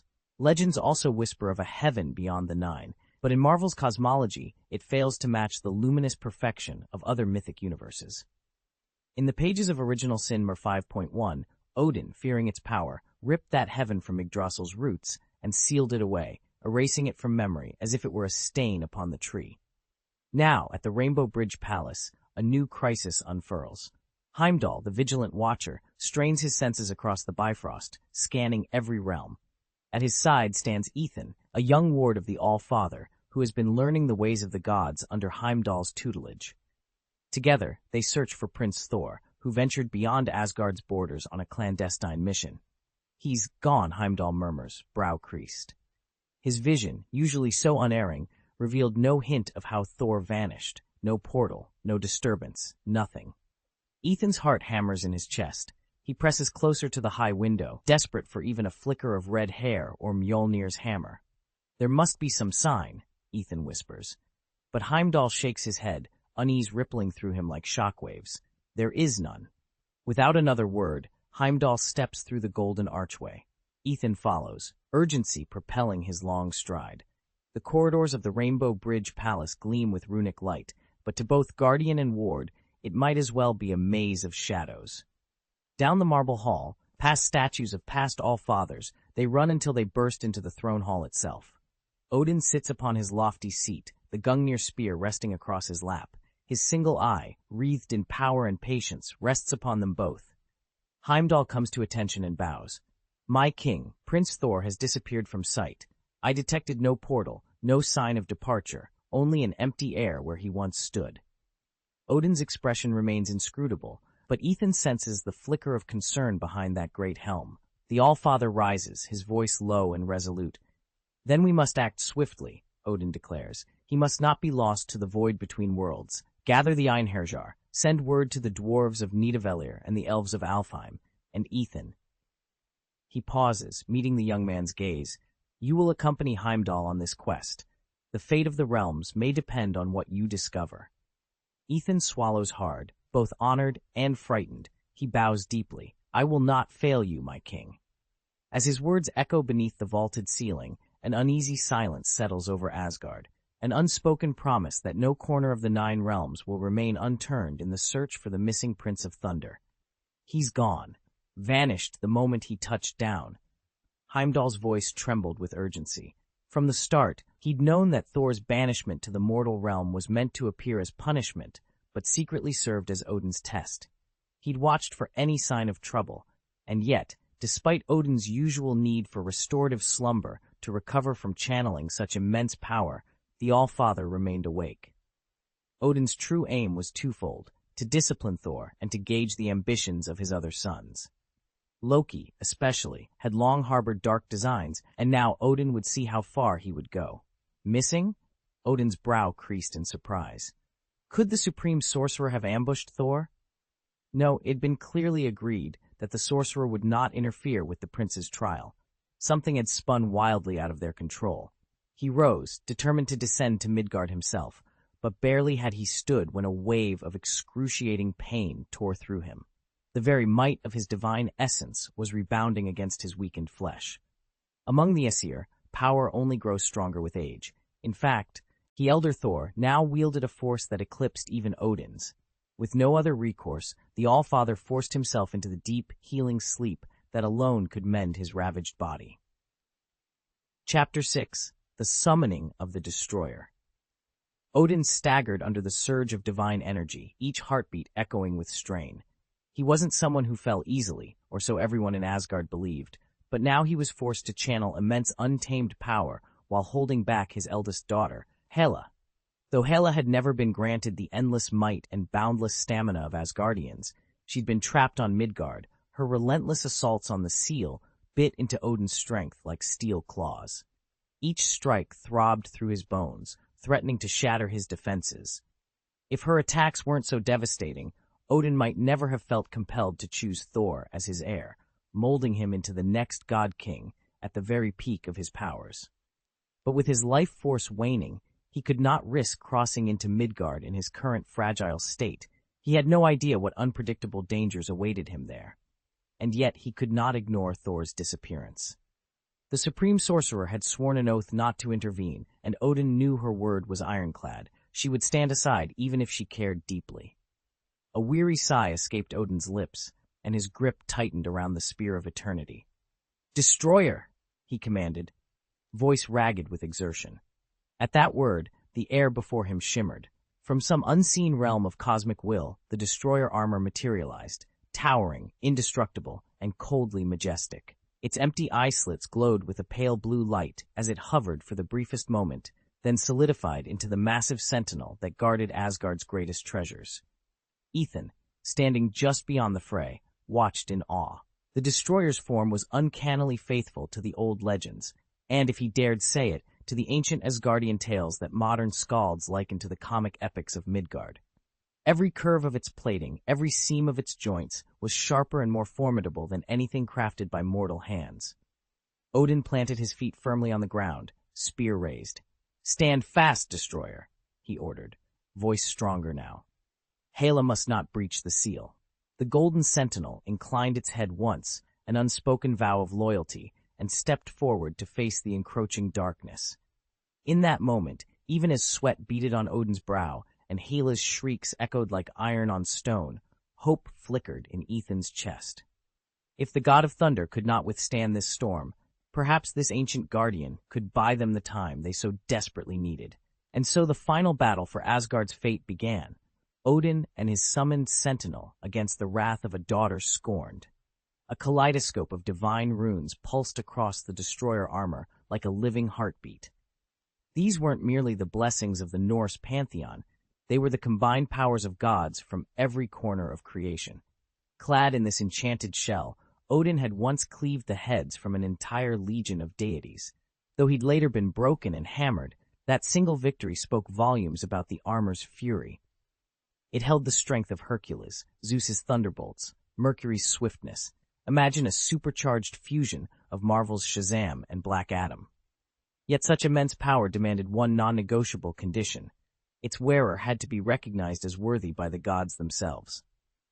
Heimdall, Odin rasped, voice echoing through the silent hall. Send the destroyer to Midgard. It will find Thor. No sooner had the words fallen from his lips than his body slumped forward. Odin toppled onto his throne and sank into a deep, unbreakable slumber. Chapter 189, Thor's Bizarre Adventure. Ethan led Thor away, curiosity gleaming in his eyes. He'd long been fascinated by the Asgardians, and now he wondered whether he could recruit them as his own private legion, perhaps to wield in the Dragon Ball universe or some other realm. But he wasn't interested in the rank and file. He wanted the royal bloodline itself. After all, the ordinary Asgardians, like the deserter who'd once lived on Earth, were formidable, but they simply couldn't compare with Thor. At their peak, a trio of standard Asgardian warriors, or even a single Valkyrie, could hold their own against most foes. Yet legends spoke of ancient Asgardian soldiers under King Bauer's rule, warriors so mighty that three of them together could surround and slay a dark elf cursed warrior. And in the films, those cursed dark elves were portrayed at roughly 4 times Thor's power. Imagine it, 3 ancient Asgardians overpowering even Thor himself.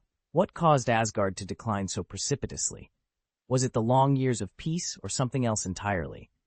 Regardless, the once proud realm fell swiftly to a coalition of dark elves and imprisoned rebels. The gulf between old glory and new weakness had never been more apparent. Ethan finished collecting his last set of samples from Thor's body and straightened up, only to see the hulking form of the destroyer barreling through the sky. The destroyer? He muttered in surprise. He'd half expected Loki to intervene, but this was too direct. Odin must have grown frantic the moment Thor vanished, and, to keep Heimdall from spotting him, he'd sent the destroyer after Thor at full speed. Despite touching down somewhere over New Mexico, the enchanted armor clearly homed in on Thor's unique energies. Ethan shrugged. He already had every biological specimen he needed. With a casual flick, he activated a containment field around Thor, stripping away the godly aura and sealing his divine power so that he looked and felt like an ordinary mortal. Even a punch from an average person could now bruise him, and a lethal fall might be fatal. Still, Ethan didn't want a corpse on his hands. He reinforced Thor's body with a fleeting biostatic barrier, calibrated to vanish the moment it reached its target. With that done, he released Thor from his makeshift laboratory and watched him plummet safely toward the streets below. The barrier dissolved just above the skyline, and there, in the bustling heart of America, Thor would land, New York City. Ethan hovered just above the rubble-strewn street, his cobalt-blue cloak rippling in the wind, stirred by collapsing buildings. Beside him stood Jane, one of the few mortal women ever to lift Mjolnir, her face streaked with soot and tears. As the last chunk of wreckage tumbled to the sidewalk, she looked up at him with fierce gratitude. "Thank you, Ethan. You saved me from that disaster," she whispered. He met her gaze, forcing himself to remain composed. Deep down, he felt the swell of pride. Jane had nearly perished beneath a rain of falling steel. Now, though she had lost her greatest love in battle, she still lived. That fragile victory was worth more than words. Gathering her strength, Jane raised the hammer overhead. For a heartbeat, she hovered above the trampled road, wings of lightning shimmering around her, but exhaustion welled up inside her like a tidal wave. The sky tilted, and she plummeted. The impact tore a jagged gouge through Fifth Avenue.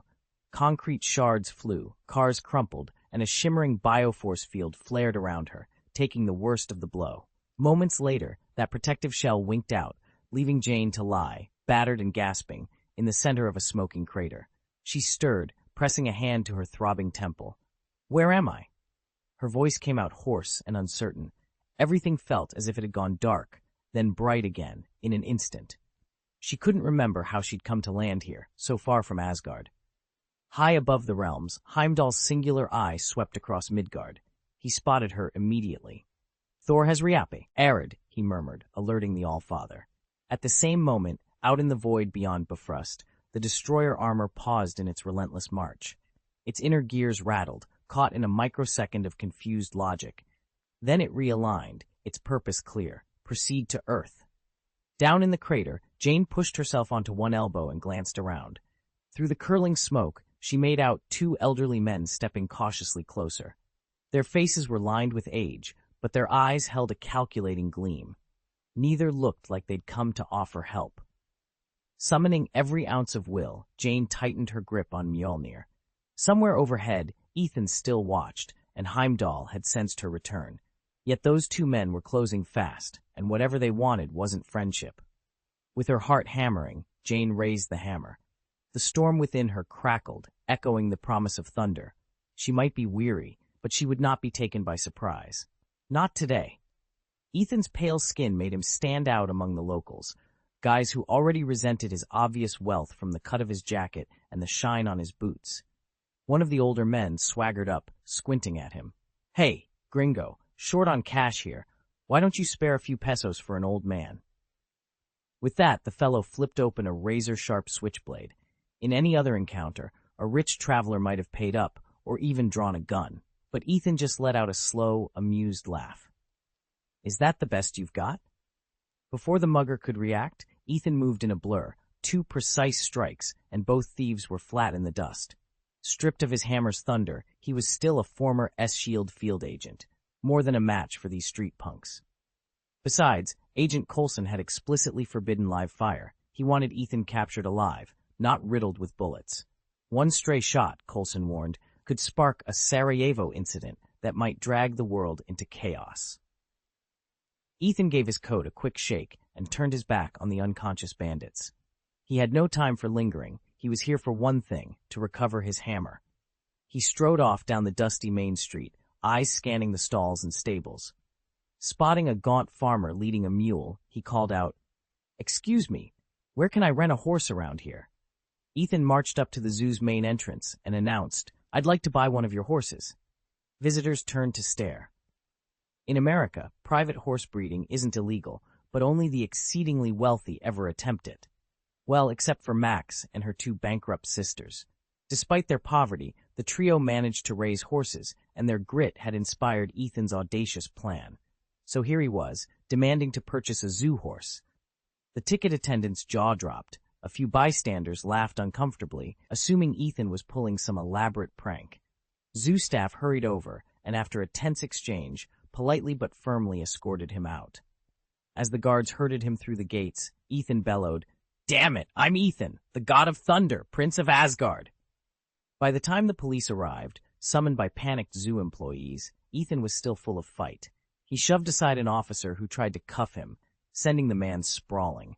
2 more officers lunged in, but Ethan, fueled by Asgardian strength, brushed them off until a stun gun blast brought him to his knees.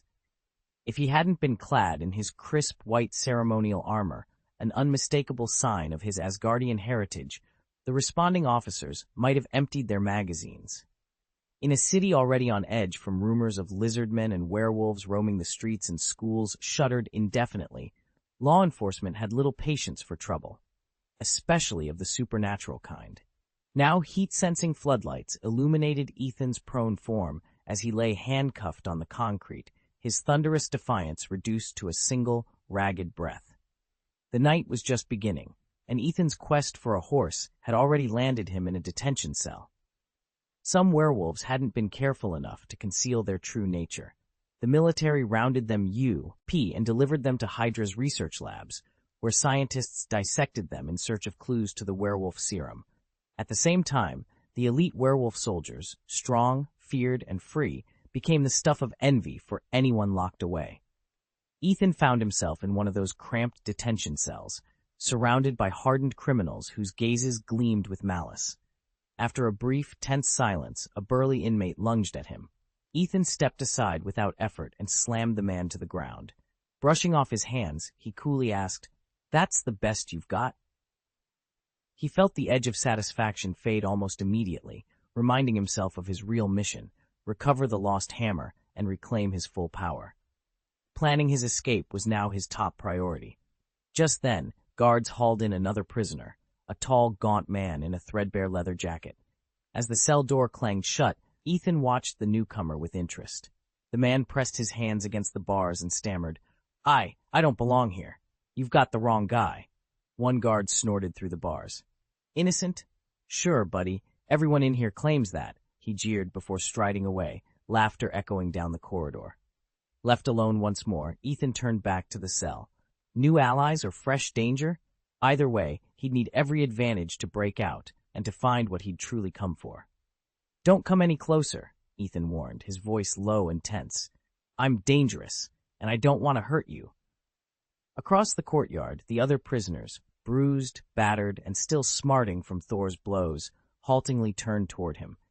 Their anger simmered beneath embarrassed shame, and before long a harsh, mocking laugh rippled through the group at Ethan's warning. Chapter 190, Exploding Skull. The alley was deserted except for a flickering street lamp and the distant wail of sirens. Beneath that weak light, Ethan Boom found himself shoved into a rusted iron cage. Half a dozen thugs formed a tight circle around him, grinning as they watched. Even the nearby police officers, leaning against their cars, pretended not to see. "Ethan Boom," snarled the largest of the gang, flicking his cigarette butt toward Ethan's face. "I've been hearing a lot about you, and I've got to say, you put on one hell of a show." One of his cronies laughed. "Yeah, big guy. How are you planning to hurt us, hero?" A third brute cracked his knuckles. "Don't keep us waiting." With a decisive clang, they slammed the cage door shut and locked it tight. Ethan's pulse hammered in his ears, heat seared behind his eyelids, so intense he blinked against the pain. He knew what was coming, the other presence inside him, an ancient spirit of vengeance, reacting to the violence around it and readying itself to break free. From the shadows stepped Thor, the god of thunder, cape drifting behind him. He studied Ethan with an amused smirk. Despite his recent struggle to reclaim Mjolnir's full power, Thor's confidence never wavered. He believed nothing this half-man, half-demon could do would truly threaten him. "I said, get out," Ethan warned, his voice low and steady. A thug rushed forward and slammed his fist into Ethan's eye. Pain exploded across Ethan's skull like a grenade. Fury, pure and white-hot, surged from the depths of his soul. The presence within him, the Ghost Rider, roared to life. In an instant, bone-white flames engulfed Ethan's head. The cage rattled violently as he swung a fist through its bars, shredding iron like paper. Brilliant embers scattered across the wet pavement, illuminating the thugs' terrified faces. Thor raised Mjolnir in one hand, only to find it strangely heavy, unresponsive to his will. For the first time, doubt flickered in the Thunder God's eyes. Ethan stepped out of the wreckage, fists still ablaze with hellfire. Behind his burning eyes, a skeletal visage glowed. The Ghost Rider had awakened, and the alley would never be the same. Ethan sat back and reviewed everything he knew about Johnny Blaze's Ghost Rider. One detail still set Johnny apart from all the others. The spirit of vengeance bound to him wasn't like any ordinary Ghost Rider. It was the very soul of Zatanos, the ancient elemental demon lord, an entity qualitatively different from the pure God-forged spirits of vengeance the others bore. Anyone who studied Ghost Rider lore has heard of Zatanos. In ages past, he ruled an entire realm of elemental chaos, only to be hunted down time and again by the original spirits of vengeance. Eventually, even Mephisto himself subdued Zatanos, stripping him of his power. But rather than destroy him outright, Mephisto fused what remained of Zatanos into a new spirit of vengeance and bound it to Johnny Blaze's body. From the moment Johnny transforms, a battle rages within him. He must continually suppress Zatanos' feral power and ravenous consciousness, or risk being overwhelmed and losing himself to the demon's wrath. As a consequence, Johnny rarely, if ever, taps into Zatanos' full might. That stands in stark contrast to the other Ghost Riders. Their spirits of vengeance are pure creations of heaven, eternal and unyielding. Only the hand of God himself can undo what heaven has wrought. And so, while Johnny wields a fearsome power, he fights a constant inner war that keeps him from ever reaching his true potential. The moment the air inside the makeshift cell ignited with heat, the thugs who'd been hammering on Ethan recoiled as though struck by an invisible force. They flew backward, fists and boots smashing against the iron bars. Before anyone could shout a warning, flames erupted in the gloom, and a blazing skull lifted itself into view. Thor froze, eyes wide behind his helmet. A Midgardian with fire giant blood? He stared as the rider's fiery crown flickered. The visage was unmistakably that of a fire giant, yet far smaller, more human. The Ghost Rider's voice rumbled like distant thunder. All of you are guilty. His gaze swept the prisoners, but Thor's crimson aura, radiant enough to bathe the entire cell in ruddy light, drew the rider's full attention. Ethan, the Ghost Rider, was no ordinary avenger who merely incinerated sinners' souls. Bound in service to Mephisto, he delivered each condemned spirit straight into the demon lord's realm, strengthening Mephisto's power with every judgment. And now, with the first echoes of his chains rattling free, not a single sinner in that cage would escape his sentence. The insatiable hunger clawed at Johnny Blaze's mind, driving him ever closer to the edge of madness. Every soul, he claimed, only fed Mephisto's power, magnifying the thirst until maintaining even a shred of sanity or holding a conversation became nearly impossible. It was this very curse that the agents of S.H.I.E.L.D.'s Ghost Rider had learned to control. By transferring the Hellfire to another host, Johnny had spared himself its full, ravaging force. Thor's own ominous red glow was born of a different kind of fury. Tempered in 1,000 battles across the 9 realms, it pulsed with the echoes of conquest, most recently his ruthless slaughter of the frost giants in Jotunheim. Even in these damp, torchlit dungeons, rumors of the god of thunder struck fear into every captive's heart. When Johnny Blaze, the skeletal rider crowned in hellfire, stepped forward, the prisoners scrambled aside in terror. "I can't see your eyes," Johnny said, his voice low and mocking, "but I know you're watching me." Then, with a sudden roar, he wrenched open the bars of Thor's gilded cell, seized the Asgardian god, and hurled him against the iron cage.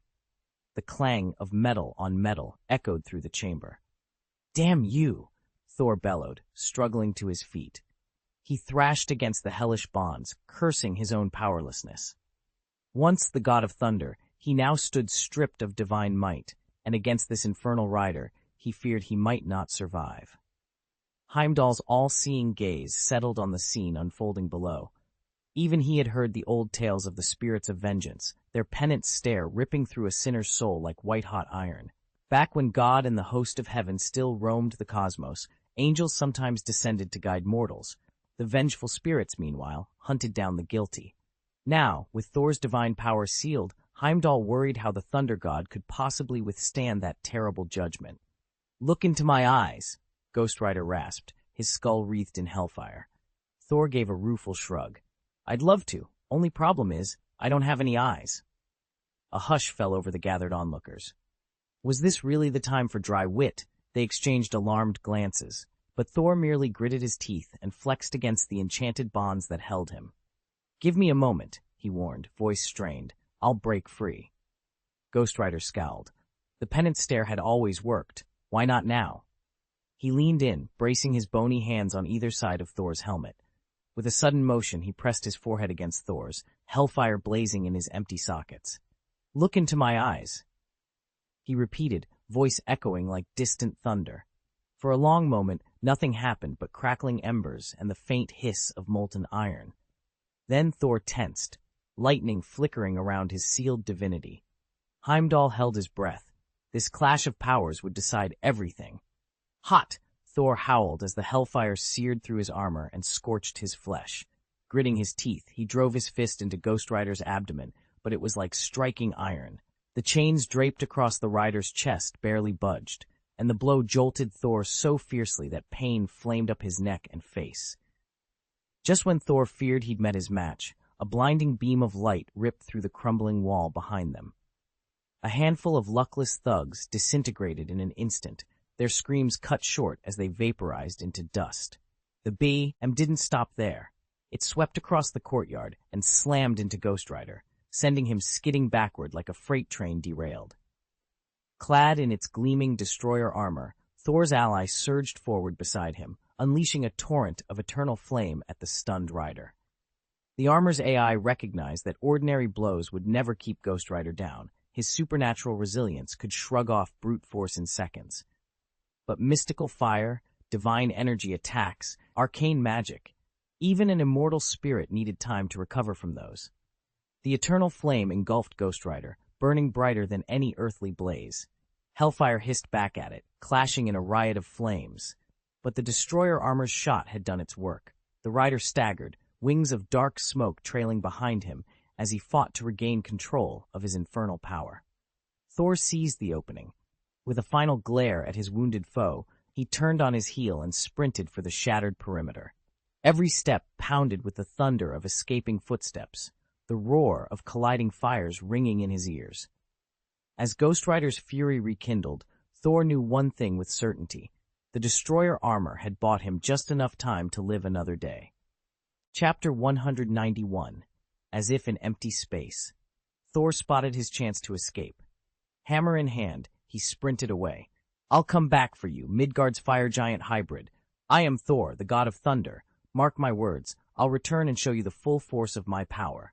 He spat out the challenge over his shoulder, unwilling to look like he'd fled in fear, and then he was gone.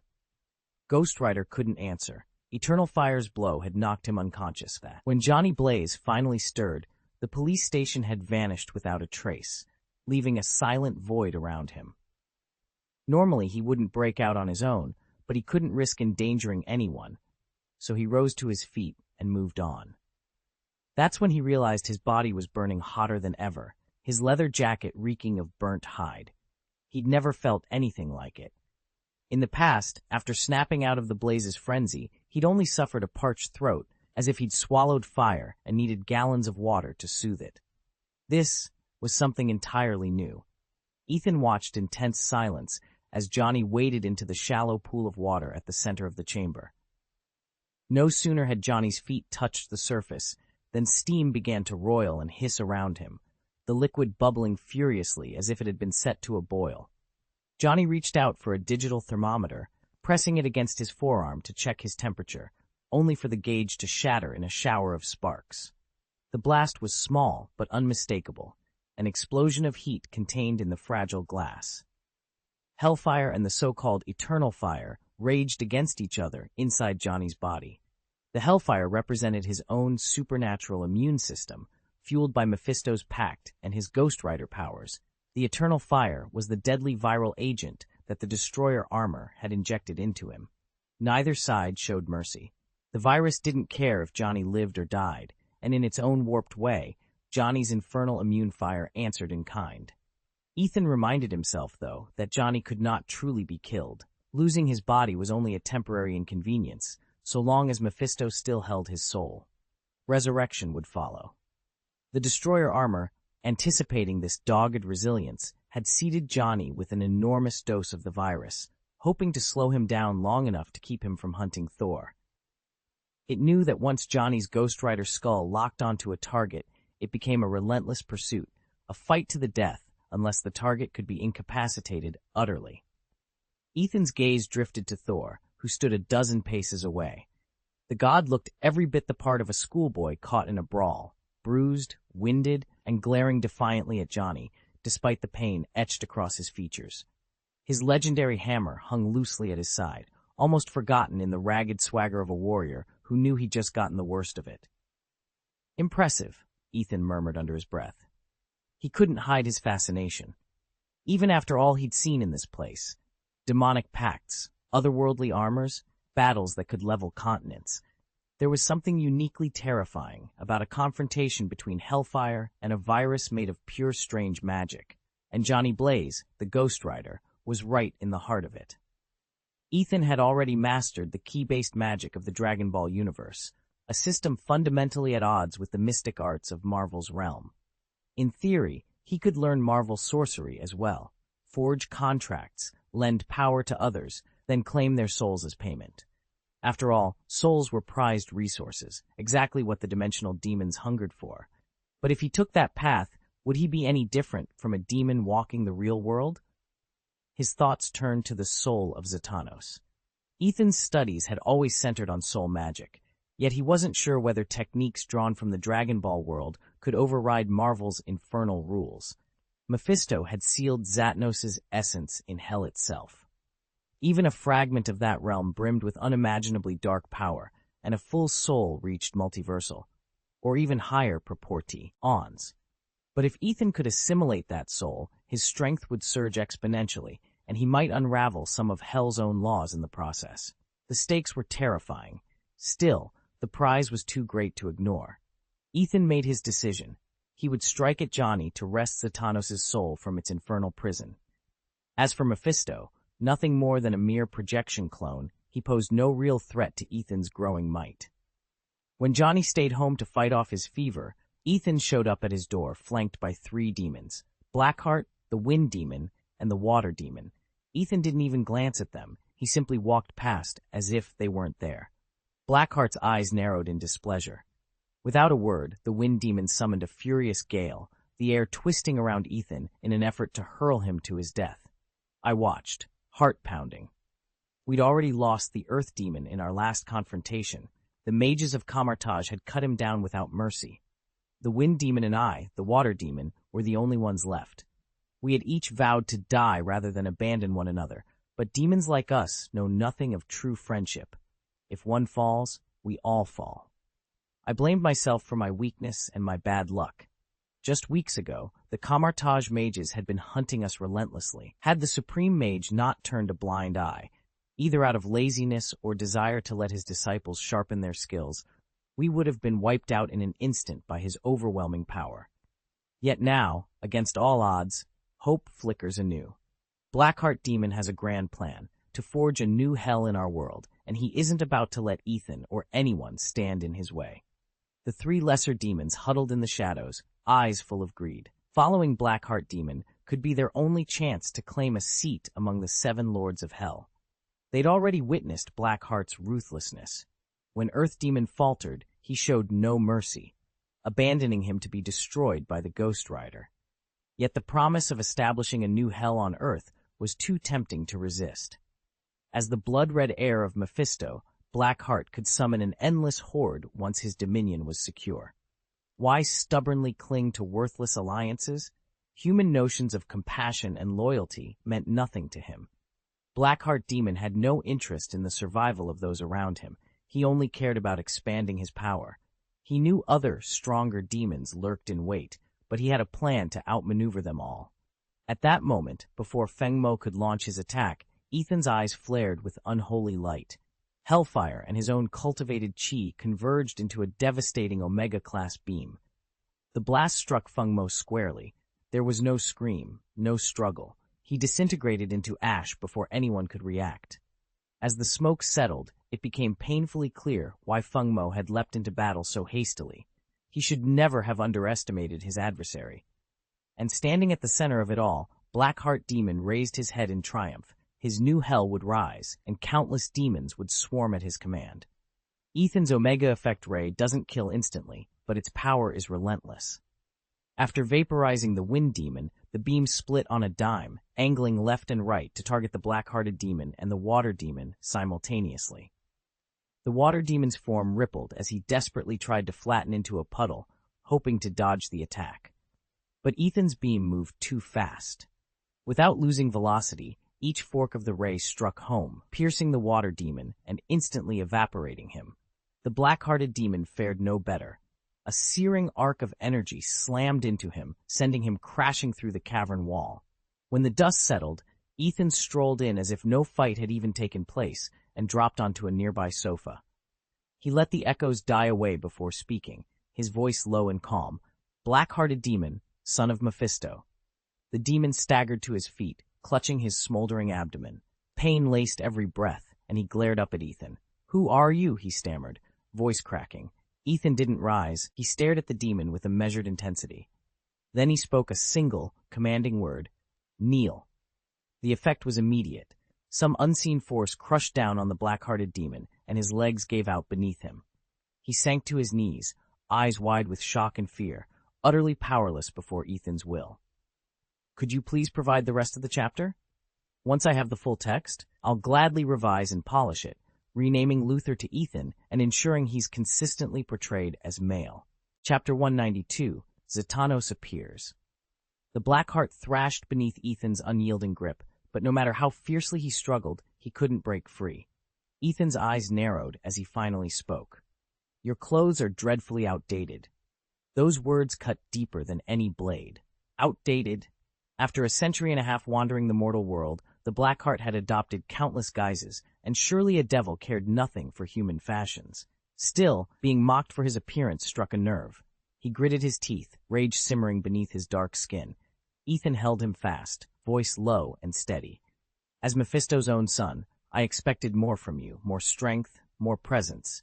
This is beneath you. Humiliated and furious, the Blackheart's anxiety snapped. In a roar that shook the air, he convulsed. Bones cracked, sinews stretched, and a vortex of hellfire spiraled around him. His human facade dissolved entirely, replaced by his true demonic form, towering, horned, and wreathed in infernal flame. Ethan stilled, prepared for the next assault, and in that tense silence, a shadow detached itself from the gloom, a new, ominous presence stirring the battlefield. Zatanos had arrived. I'll show you what it means to be a child of hell. The Blackheart demon snarled, his voice dripping with malice. Though he held only the title of Son of Hell, he wielded the infernal authority of unbreakable rules, and he would not be underestimated. As he stepped into his true form, a darkness deeper than the void rippled outward, bending the very air. To him, being a Son of Hell wasn't merely a rank, it was power incarnate, a mandate that reshaped reality. The moment he declared his heritage, the world itself seemed to shudder and twist around him. Ethan watched the transformations with cool detachment. So you wield the power of rules, he observed, voice calm and measured. But it's unrefined, merely channeled through you by another. You've accepted this gift on instinct, never pausing to understand its source, its weaknesses, or how to truly master it. What happens the moment your benefactor abandons you? When that link is severed, will you still command that power, or will it slip through your fingers? As he spoke, Ethan noted more than just the visible changes in the air. The Kryptonians proved to be extraordinary opponents. Their bioenergetic field did more than shield them. It revealed the hidden strands of cosmic law, currents of power that no amount of supervision, superhearing, or any enhanced sense could ordinarily detect. Ethan, formerly known as Luther, has understood all along that Superman's most unusual power is his biological force field, sometimes called the omnipotent force field, the omnipotent force, or the Izunsi force field. But Superman himself has never bothered to hone that ability, so his shield remains weak and undeveloped. Ethan, on the other hand, has been experimenting non-stop, determined to push the bioforce field to its limits. What the Blackheart demon doesn't realize is that this entire area now falls under Ethan's bioforce field. Within this zone, Ethan alone dictates which external rules can penetrate and which cannot. That doesn't mean his force field is inherently stronger than the laws of the Hell dimension, only that Ethan's mastery outstrips the demon's by miles. The Blackheart demon is essentially an empty vessel, a straw bag, or in gaming terms, a player who levels up obsessively but never equips gear, learns skills, or completes side quests. Ethan is exactly the opposite. He advances methodically, conquering every skill challenge, side mission, and achievement along the way, accumulating every bonus available. It's the difference between a level 50 novice and a fully optimized level 100 boss. No matter how rare the novice's class or how flashy his special skills, he stands no chance against a foe who has left no stone unturned in power and preparation. The black-hearted demon had always kept his true power hidden in the human realm, afraid that even the faintest echo of his infernal might would draw the attention of Karmataj, or worse, the supreme mage and his own father. But tonight his restraint snapped. Let the world come calling. He would make this one man pay dearly for daring to stand in his way. At that moment, Ethan stepped out of the bathroom, wrapped in a towel and surrounded by clouds of steam that curled like dry ice across the floor. He'd spent almost an hour in the scalding water, desperate to sweat out the last vestiges of fever. It had helped, he felt better, but he wasn't well enough to linger, and he certainly didn't want to blow through his water allowance. A swim in the Great Lakes was his next stop. He froze when he reached the living room. Two strangers blocked his path. A man, and unmistakably, a devil. He nearly called the creature a monster, but the warning bell in his head, the night spirit long bonded to his own soul, insisted on the correct term. This was no mere beast. It was the black-hearted demon. Had the demon unfurled his true form, Ethan would have recognized him instantly. Instead, he stood there in a deceptively human guise, its full menace barely concealed. For now. Johnny's eyes narrowed as he tried to call forth the Ghost Rider, but nothing answered. In that moment of hesitation, the destroyer armor had struck him while he was defenseless. It wasn't Loki pulling the strings. The suit ran on its own micro-AI, granted only partial authority and hardly impressive power on its own. What made it truly deadly was what it had injected into Johnny. The eternal flame, a fire that burns forever and unleashes phenomenal heat. It may not rival a star, but it can instantly conjure a towering fire giant taller than any mountain.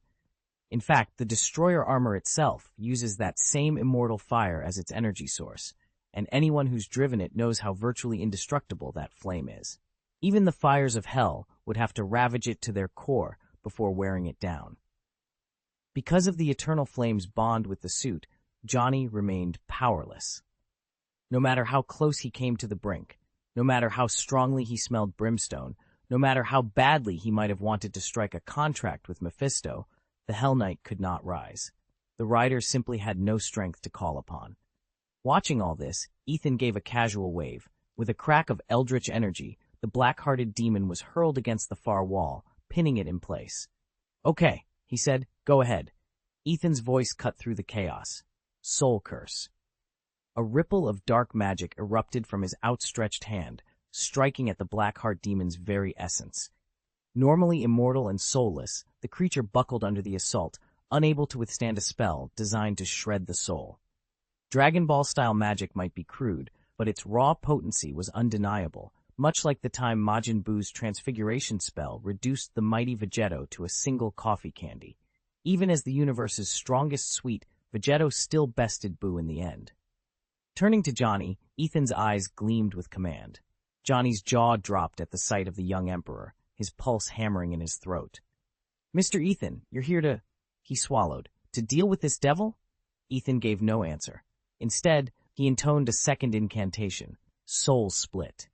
A jagged lance of sorcery tore through Johnny's chest. The young man howled as searing pain shook him to his core.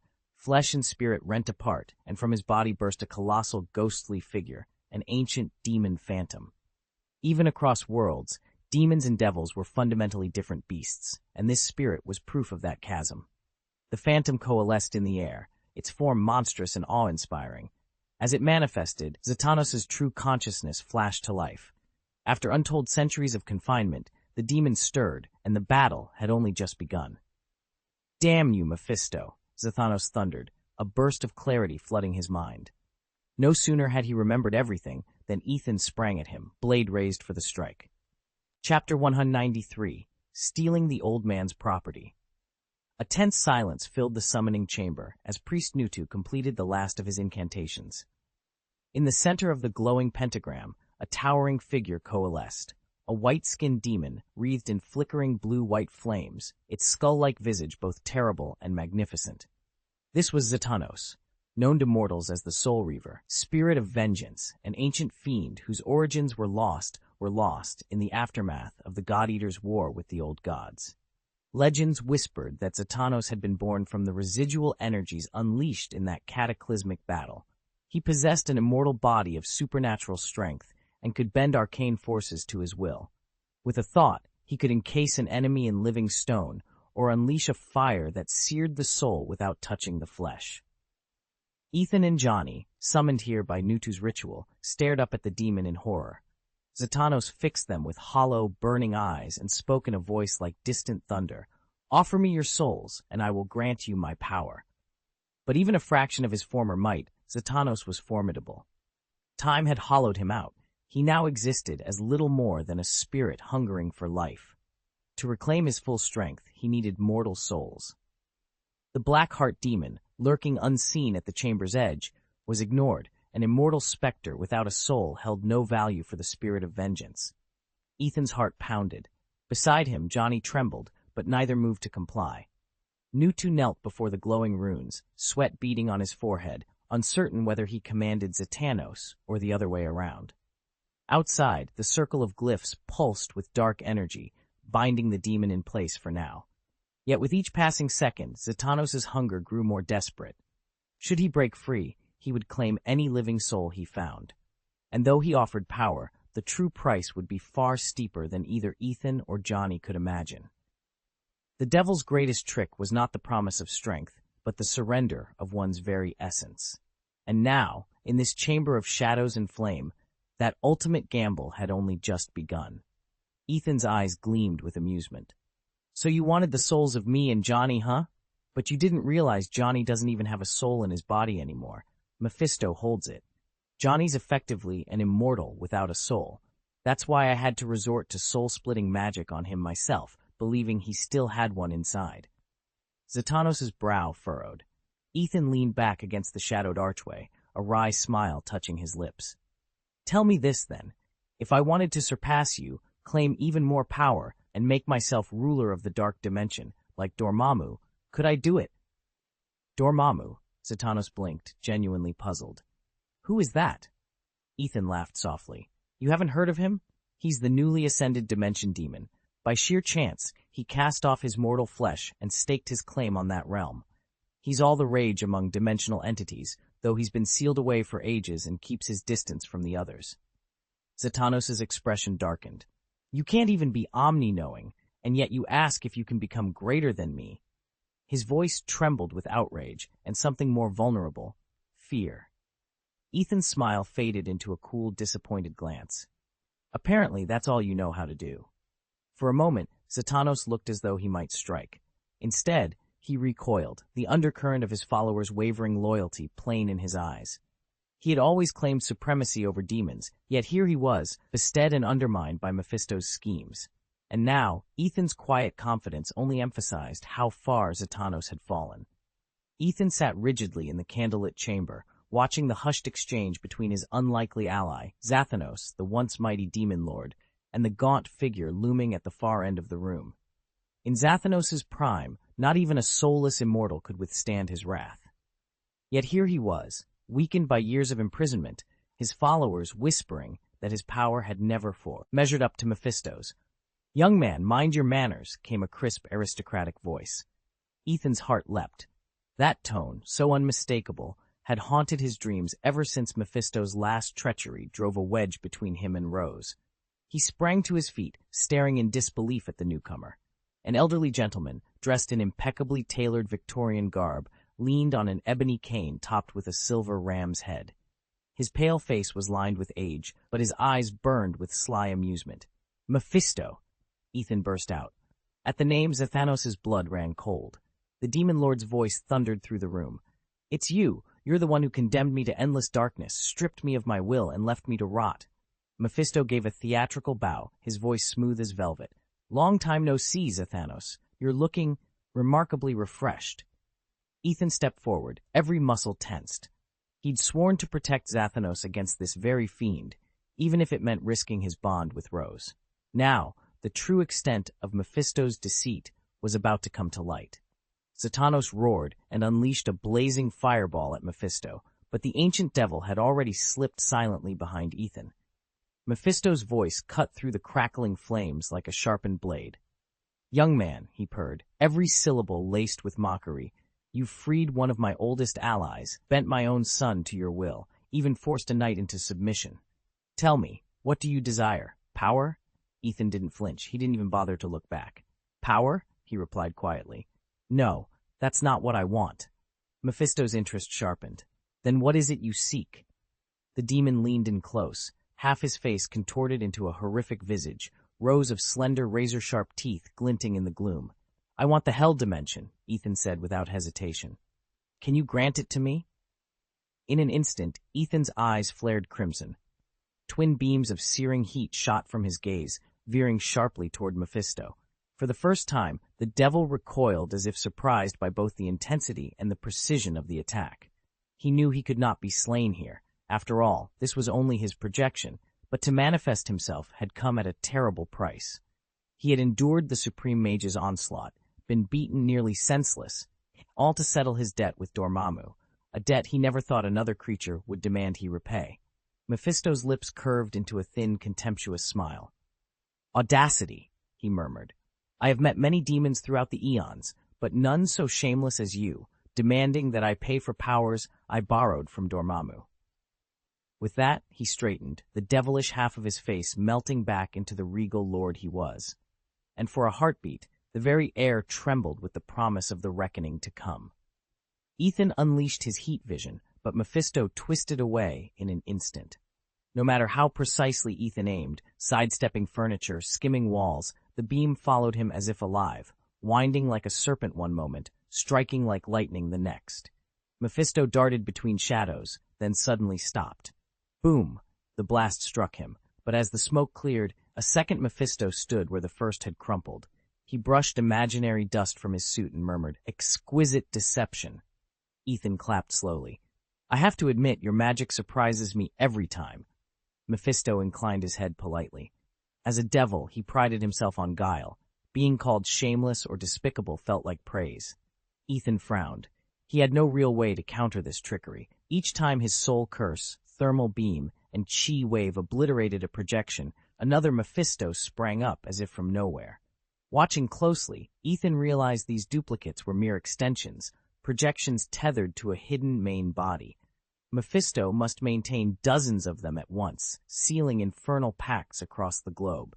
If so, stopping just one Johnny or one illusion wouldn't slow him down. Facing an enemy who could multiply faster than Ethan could destroy them, he knew this battle was on, beginning. Ethan turned first to Zatanos. "Seal!" He uttered the binding incantation, and Zatanos' body convulsed uncontrollably before collapsing into Ethan's outstretched hand as a glowing orb of blue light. "Young man," Mephisto protested with feigned indignation, "must you pilfer a venerable wizard's treasure right before his eyes?" Ethan's eyes glittered as his form was suffused with a deeper azure glow. "Space banishment!" With that command, the gem of spatial energies in Ethan's grasp flared to life. In an instant, Mephisto was hurled, by pure projection, across the cosmos to the world of the Soul Stone. It was a temporary exile, but even so, the Soul Stone might seize this chance to bind Mephisto as its new guardian, quietly replacing the ever-watchful Red Skull. Ethan considered his options. He could have ordered Mephisto to accompany the Red Skull, but when he exiled Mephisto, the demon wore a mask of indifference. This wasn't the first time he'd been cast aside. That calm, however, shattered the moment Mephisto sensed the Soul Stone's presence. If his true form were here, he wouldn't bat an eye. But this was only a projection, and he knew his real self all too well. He never takes risks. Bound forever to the Hell Dimension, Mephisto's true body would never dare leave its borders. There, he commands the dimensional demons without question, unless, of course, an overwhelmingly powerful invader appears. Isolated and alone, his astral echo feared that the Soul Stone might trap it forever. He understood the stone's power intimately. Born from the 6 singularities of the cosmic explosion, it was the ultimate prize, and far from easy to seize. Still, the temptation burned fiercely at his core. Once the exile spell landed, Ethan turned on his heel and left without another thought for Johnny. Moments later, a second projection of Mephisto shimmered into being. Its fiery eyes flared as it hissed. "What happened? Why don't you remember anything?" Mephisto knelt over Johnny's prone form, puzzlement furrowing his brow. "And Zatanos, he's vanished as well." No sooner had the words left his lips than the air around him rippled, folding inward like countless shattered mirrors. The space distorted impossibly, mirror dimension, supreme sorcerer technique. Mephisto's lips curled in a grimace. There was no escape. Mephisto, a commanding figure, materialized before them, robed in flowing orange and yellow silk, her head clean-shaven beneath a faintly glowing sigil. Supreme Sorcerer Gu Yi had arrived, drawn by the surge of demonic energy, and something darker, a hellish resonance that set her teeth on edge. Either the infernal realms were breaching their ward on a massive scale, or her 3 great barriers had failed. Gu Yi's voice was cool, clipped. "What brings you here, demon?" Mephisto forced a polite bow, lips curling into a practiced smile. "I was merely passing through, Your Excellency." But Guyi did not carry the Eye of Agamotto today. She could not peer into past or future. Still, she knew better than to trust a devil's words. Her gaze swept the shattered landscape and fell on the still form of Johnny. Hidden in the shadows, Ethan watched both of them. He had already separated Zatanos' soul from his body, securing it in a containment vessel. Now he wondered what to do with it, and with the legendary Soul Stone itself. If the legends held true, it demanded the offering of a beloved soul in exchange for its power. Ethan's eyes gleamed with quiet ambition. Could Xanos' soul be enough? If he sacrificed it at the right moment, perhaps the Soul Stone would finally be his. As Guyi advanced, spell runes flickering under her robes, Mephisto braced himself for confrontation, unaware that the true game of bargaining had only just begun. Ethan stared at the screen in disbelief. The latest fan adaptation of the Black Widow and Hawkeye saga might as well have been written in another universe. Here, Black Widow was hopelessly in love with Hawkeye, and he, of all people, was gearing up to challenge her in some warped ritual sacrifice. Preposterous. Clint Barton had a wife and kids. What would they say if they read this nonsense? He leaned back and ran a hand through his hair. This wasn't an innocent tweak by an overeager author. No, this had Red Skull's fingerprints all over it. Was the Mad Titan really using Story Wars to distract everyone while he siphoned Zatanos' soul into the fabled Soul Stone? If so, Ethan needed answers.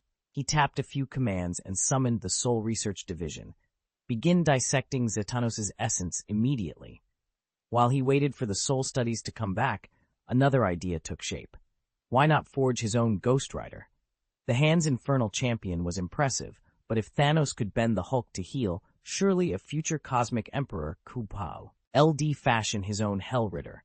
Ethan opened a dossier on Cucumber, his most reliable lieutenant, and another on Broly, still dormant but brimming with untapped power. A slow smile curved his lips. With Cucumber in the field and Broly held in reserve, Ethan wouldn't have to lift a finger in battle. His lieutenants would do the fighting, and his legend would only grow. Let the universe tremble. It would soon learn that no one outmaneuvers the Emperor. Ethan knew all too well that the Marvel Universe was crawling with heavy hitters, so many, in fact, that even figures like Cucumber or Broly couldn't simply run wild on their own. He needed loyal subordinates, and not just any subordinates, but the very best. Ghost Rider's minions, for example, were frighteningly powerful. As Ethan probed the depths of Zatanos' soul, he kept Thor firmly in his sights, curious about the god's recent, chaotic journey. Thor's escape had been anything but smooth. The instant he spotted a chance to break out of prison, he seized it and bolted, no second thoughts. On the road, he came upon a lone trooper and, on impulse, relieved him of his horse. It wasn't theft in Thor's mind. He'd announced his name and promised to pay later. The trooper, convinced he'd stumbled on a madman, nearly emptied his magazine. Had Thor's pale skin not stayed him? Truly, the Prince of Asgard had navigated a gauntlet worthy of legend. Ethan watched without lifting a finger. He wondered, if Thor fell here, what would Odin do? Yet it seemed unthinkable that the All-Father would allow his own son to perish. Perhaps death itself was the catalyst Thor needed, that final crucible for unsealing his divine power. Ethan replayed the original storyline in his mind. Thor was supposed to be struck down by the Destroyer, only to reclaim his divine power afterward. On paper, he'd aced the test, but in practice, he was still the same blundering oaf, prattling on about how he'd proven himself worthy to rule. If Odin had lived and Asgard remained standing, there's no way that Thor would ever have become king. Instead, he led a ragtag band of Asgardian refugees to Earth, built a makeshift new Asgard, and leaned entirely on human goodwill and funding. That hardly struck Ethan as the mark of a true monarch. Convinced that Thor would only unseal his godhood at the moment of death, otherwise he'd truly perish, Ethan watched with mounting incredulity as the arrangement unraveled. In a desperate bid to save face, Thor charged headlong into a squad of mounted police, overpowered the troopers, and made off on one of their horses. The stunt landed him squarely on the FBI's most wanted list, not for raiding banks like the lizard folk or the werewolves, but for assaulting a peace officer and thieving a horse. Ethan shook his head. A stolen horse? Of all the things a so-called god could do, this was the pinnacle of absurdity. Was this really the legacy of Thor, son of Odin? Or had the universe finally revealed him as the pretender Ethan always suspected? In the police's eyes, Ethan was nothing more than a provoker, and they weren't about to let him get away. Within minutes, they unleashed a full-scale manhunt, patrol cars, mounted units, even helicopters scouring the city. They herded him onto the main thoroughfare, no side streets, no hiding places, just broad asphalt under the glare of CCTV cameras. Far from a waste of manpower, they argued, this was efficient coordination. Better to pin down one unarmed, ordinary-looking man than to tie up SWAT teams and heavy weaponry chasing supernaturally fast lizardmen or werewolves. Remarkably, the officers fell into an unspoken routine. Just as one squad car threatened to pull Ethan in, its engine would quit, forcing the crew to step out and tinker under the hood. By the time they limped back into action, Ethan had already put more distance between them, and the next unit was in hot pursuit. Ethan, for his part, ran on sheer desperation and on horseback. He had somehow commandeered a police mount and urged it to its limits. The horse, a purebred from an elite stable, was bred for parade ground beauty, not endurance. Within a single kilometer, it was foaming at the mouth and beginning to falter. Yet Ethan spurred it on, knowing that every second bought him a chance to vanish into the labyrinth of the city. Thor had ridden the horse nearly to death. As the animal collapsed, frothing at the mouth and gasping its last breaths, he knelt beside it. Chapter 195, Channeling the Power of the Stars. Friend, the mighty Thor will not soon forget your sacrifice, Thor murmured, laying a gentle hand on the horse's flanks. He closed his eyes in concentration, and when he opened them again, the animal struggled to lift a weary eyelid. Thor blinked in surprise, shut his eyes once more, and the horse's eye flickered open again. Though it lay hobbled on the ground, it was alive. "Will you still lend your strength to the great Thor?" he asked, voice soft but urgent. Midgard's steeds were notoriously fragile, and this was his only mount. The horse trembled, as if it recognized Thor's words, then shut its eyes in exhaustion. Thor hid a wry smile. "All right, then. I suppose I can make the rest of the journey on foot." He patted the creature one last time, rose to his feet, and strode away down the road.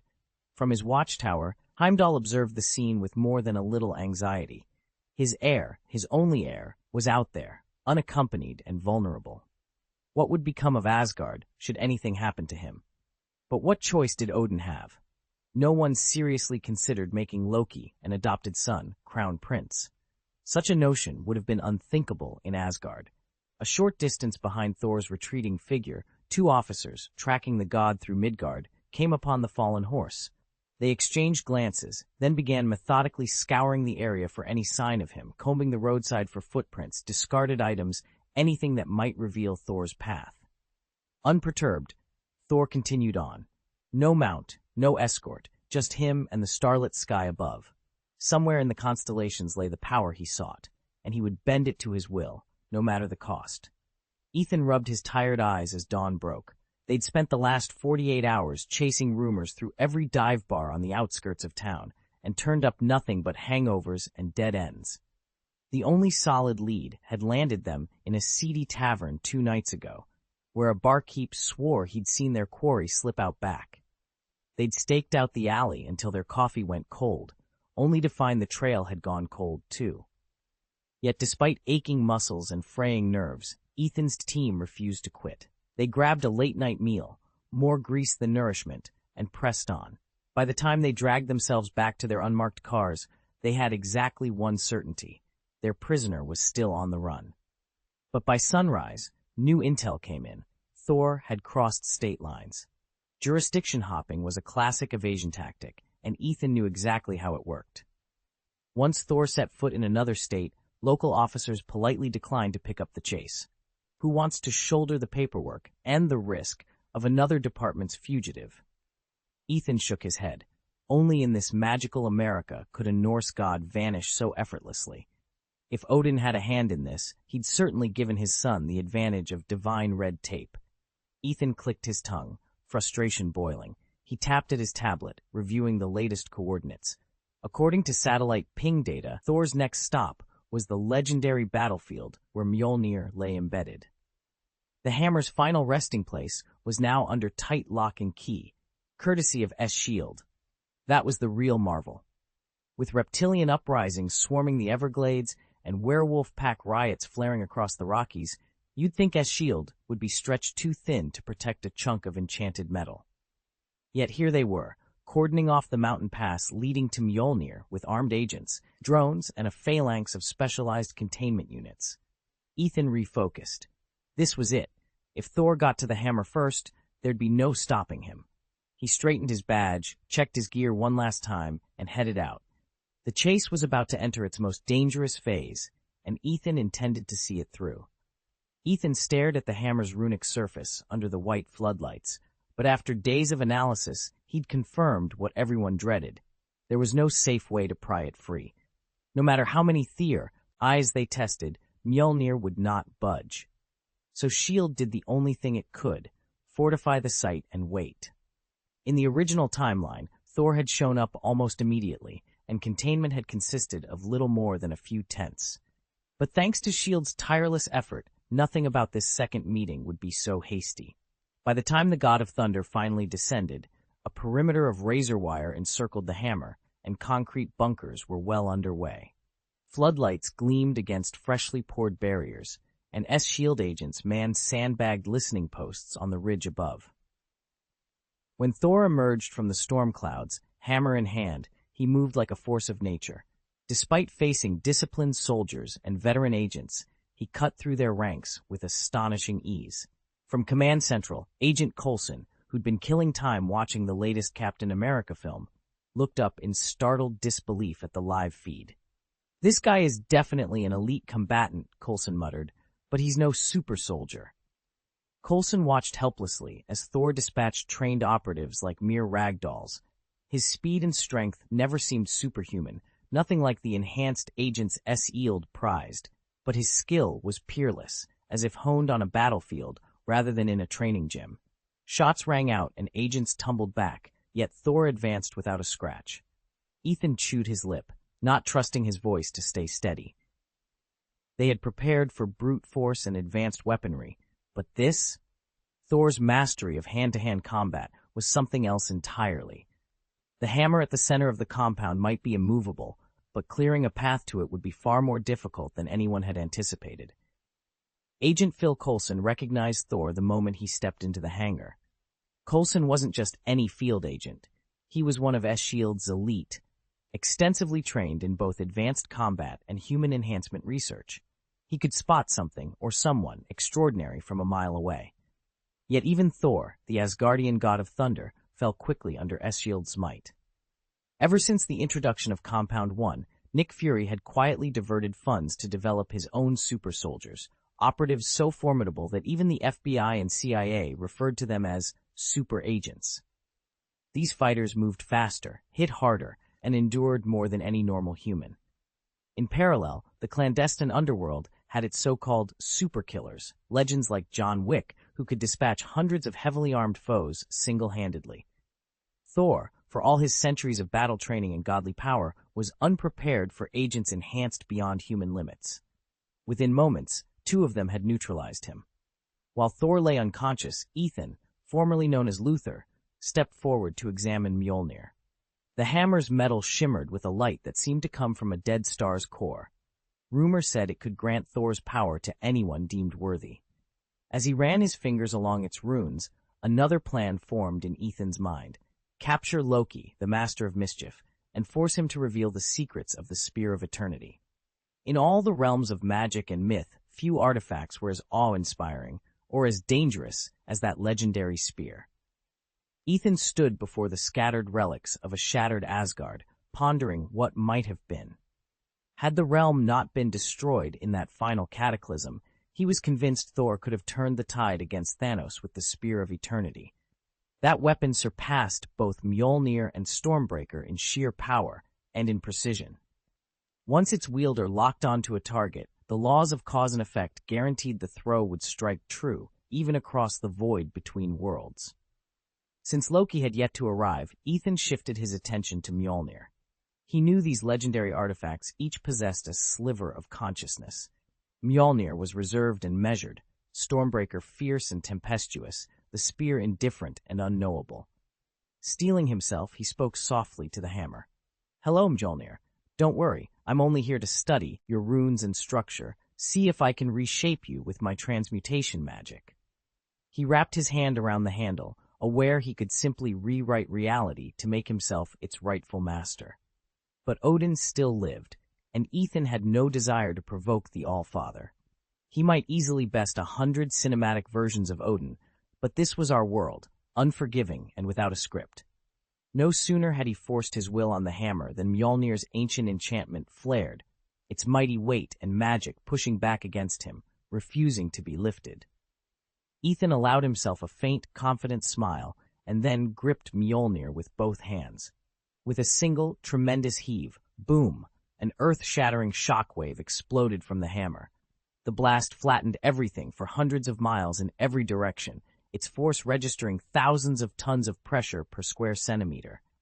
In an instant, Agents Coulson and the others were reduced to dust. Lifting even a dead star's core couldn't compare to the sheer destructive power of that aftershock. Mjolnir itself had no choice but to yield to Ethan's will, its own magic suppressed so that, to the outside world, it felt like nothing more than a heavy hammer. Yet that was all Ethan needed. He could accelerate it with such force that, with a single swing, Asgard itself might fall. Then, with a casual snap of his fingers, he leaned on his reality-altering ability and restored everything he had just obliterated. Buildings and landscapes were formed. The dust particles of Coulson and Thor coalesced back into flesh and bone. Neither hero nor agent ever realized they had died. The battlefield stood as if nothing had happened, except for one man, standing alone, fully aware of the fearsome power he wielded. Chapter 196. Which hammer did you drop? If you set aside its legendary enchantments, Mjolnir's design is surprisingly straightforward. Ethan stood in the clearing, transformation magic at the ready, and reshaped a nearby boulder into an exact physical replica of the Hammer of Thunder. At the atomic level, the copy matched the original perfectly, but without its runic powers, it was simply a massive chunk of enchanted metal. The moment Ethan lifted it, the hammer's sheer mass and gravity began to pull in dust, leaves, and even small stones from the ground around him. Left unchecked, this miniature gravitational well would behave like a tiny star crashing down on Earth, enough force to level half the continent in the blink of an eye. Fortunately, Ethan's personal bioforce field held it in check, neutralizing its pull and sparing them all from instant annihilation. Ethan set the replica down and eyed it thoughtfully. "A physical stellar hammer," he muttered, "but as long as someone can lift it, they could claim its power for themselves. Unless I bind it with an everlasting biofield." He paused, an idea forming. Or better yet, give it a unique trait. Call it the Hammer of Gravity. Anyone strong enough to heft it gains mastery over gravity itself. That would outshine even the thunder god's lightning. He grinned, already imagining the possibilities ahead. In the hands of a skilled wielder, Mjolnir can effortlessly counteract a planet's gravity. Because its secrets can't be duplicated through brute force, Ethan must learn them from the source. Fortunately, the forging process itself is deceptively straightforward. First, Odin entrusts the dwarves with a special mold, a cast of Uru metal etched with tiny runes and infused with his divine essence. In the heart of their neutron star furnace, the dwarves melt down raw Uru, an impossibly dense ore with an astronomical melting point, and pour it into that rune-bearing mold. When the metal cools and solidifies, the result is Mjolnir. Originally, it served as Hela's weapon, but without her lethal death power bound to it. Yet even in that form, Mjolnir surpasses ordinary divine-forged relics. Most enchanted artifacts rely on repeated refining to strip away impurities, but this hammer's quality comes from Odin's own power imprinted in its runes. Any comparable item would need its creator to pour their own divinity into the forging, and even then, it would fall short. What fascinated Ethan most were those minute runic characters smoothed into the hammer's surface. To him, and to his supercharged intellect, they were the key to unraveling Mjolnir's gravitational mastery. Examining them up close, he could commit every line and curve to memory in an instant. and once he understood their true syntax, he knew he'd be one step closer to harnessing the same forces that let this hammer defy worlds. Ethan paused to consider. In theory, if he applied for the rank of Supreme Mage, he could actually become one. His grasp of the required magic felt solid enough, so why not give it a shot? He drew on his power and cast the transformation spell a second time, aiming it this time at the shield instrument resting beside him. Immediately, he sensed the difference. The mana drain was far more pronounced than before. At first the switch had barely registered, but now each pulse of energy came with a tangible weight. Rushing the spell had left his breathing heavy, and his reserves hadn't fully recovered.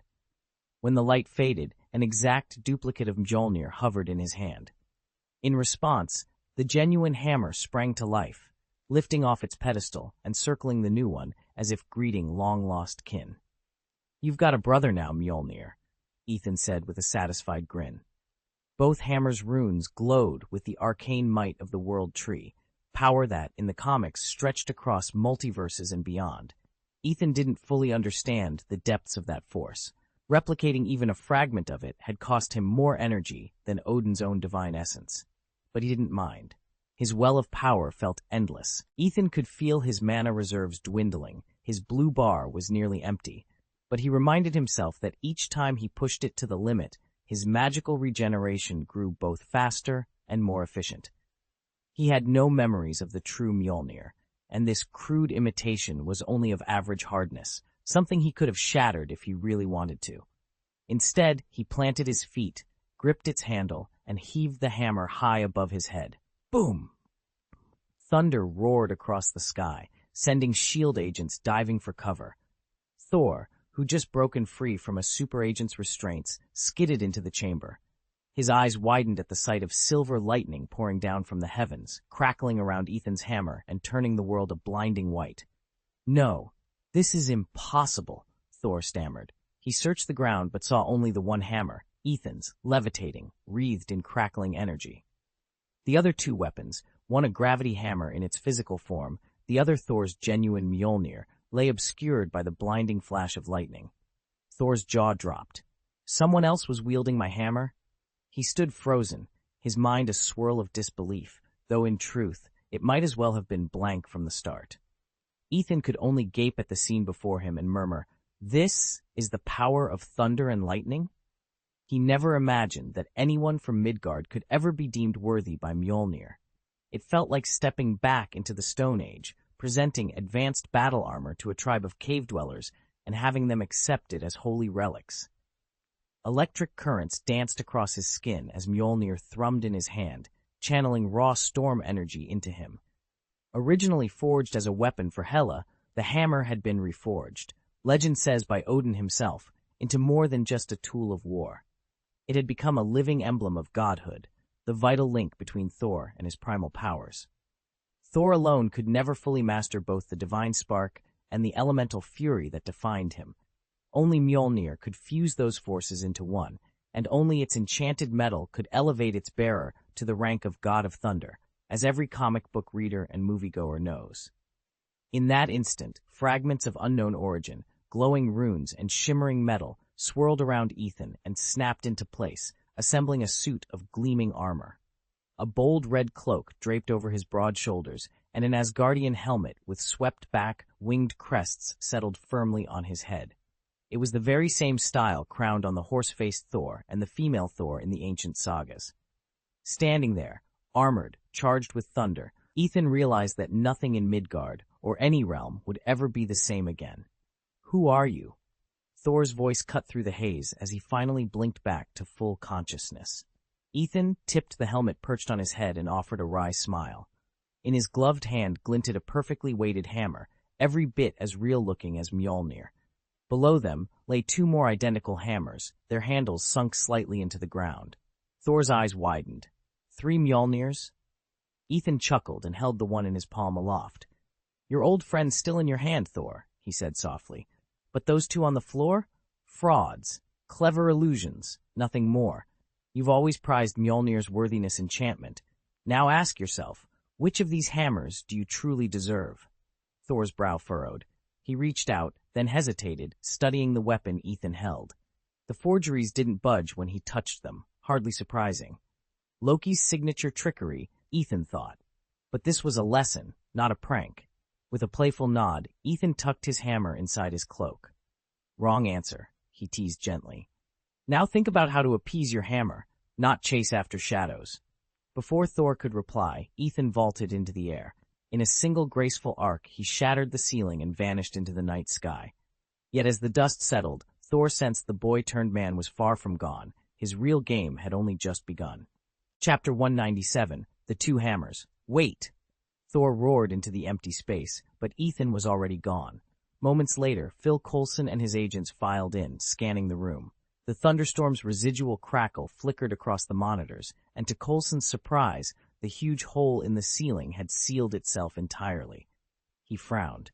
Why had Thor come here, and what had just happened? His gaze fell on Thor struggling in the center of the room, sweat beading on his brow as he heaved at a massive hammer. Then Coulson noticed a second hammer lying beside it, identical in every respect. He blinked. Two hammers?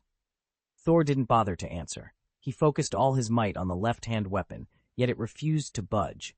Even when he summoned a sliver of his divine power, the hammer remained immovable, as if it had the mass of an entire mountain. Coulson stepped forward, piecing things together. Ethan must have done something before he vanished. He glanced up at the now flawless ceiling, a gravitational lock, or maybe a biological force field to contain its weight.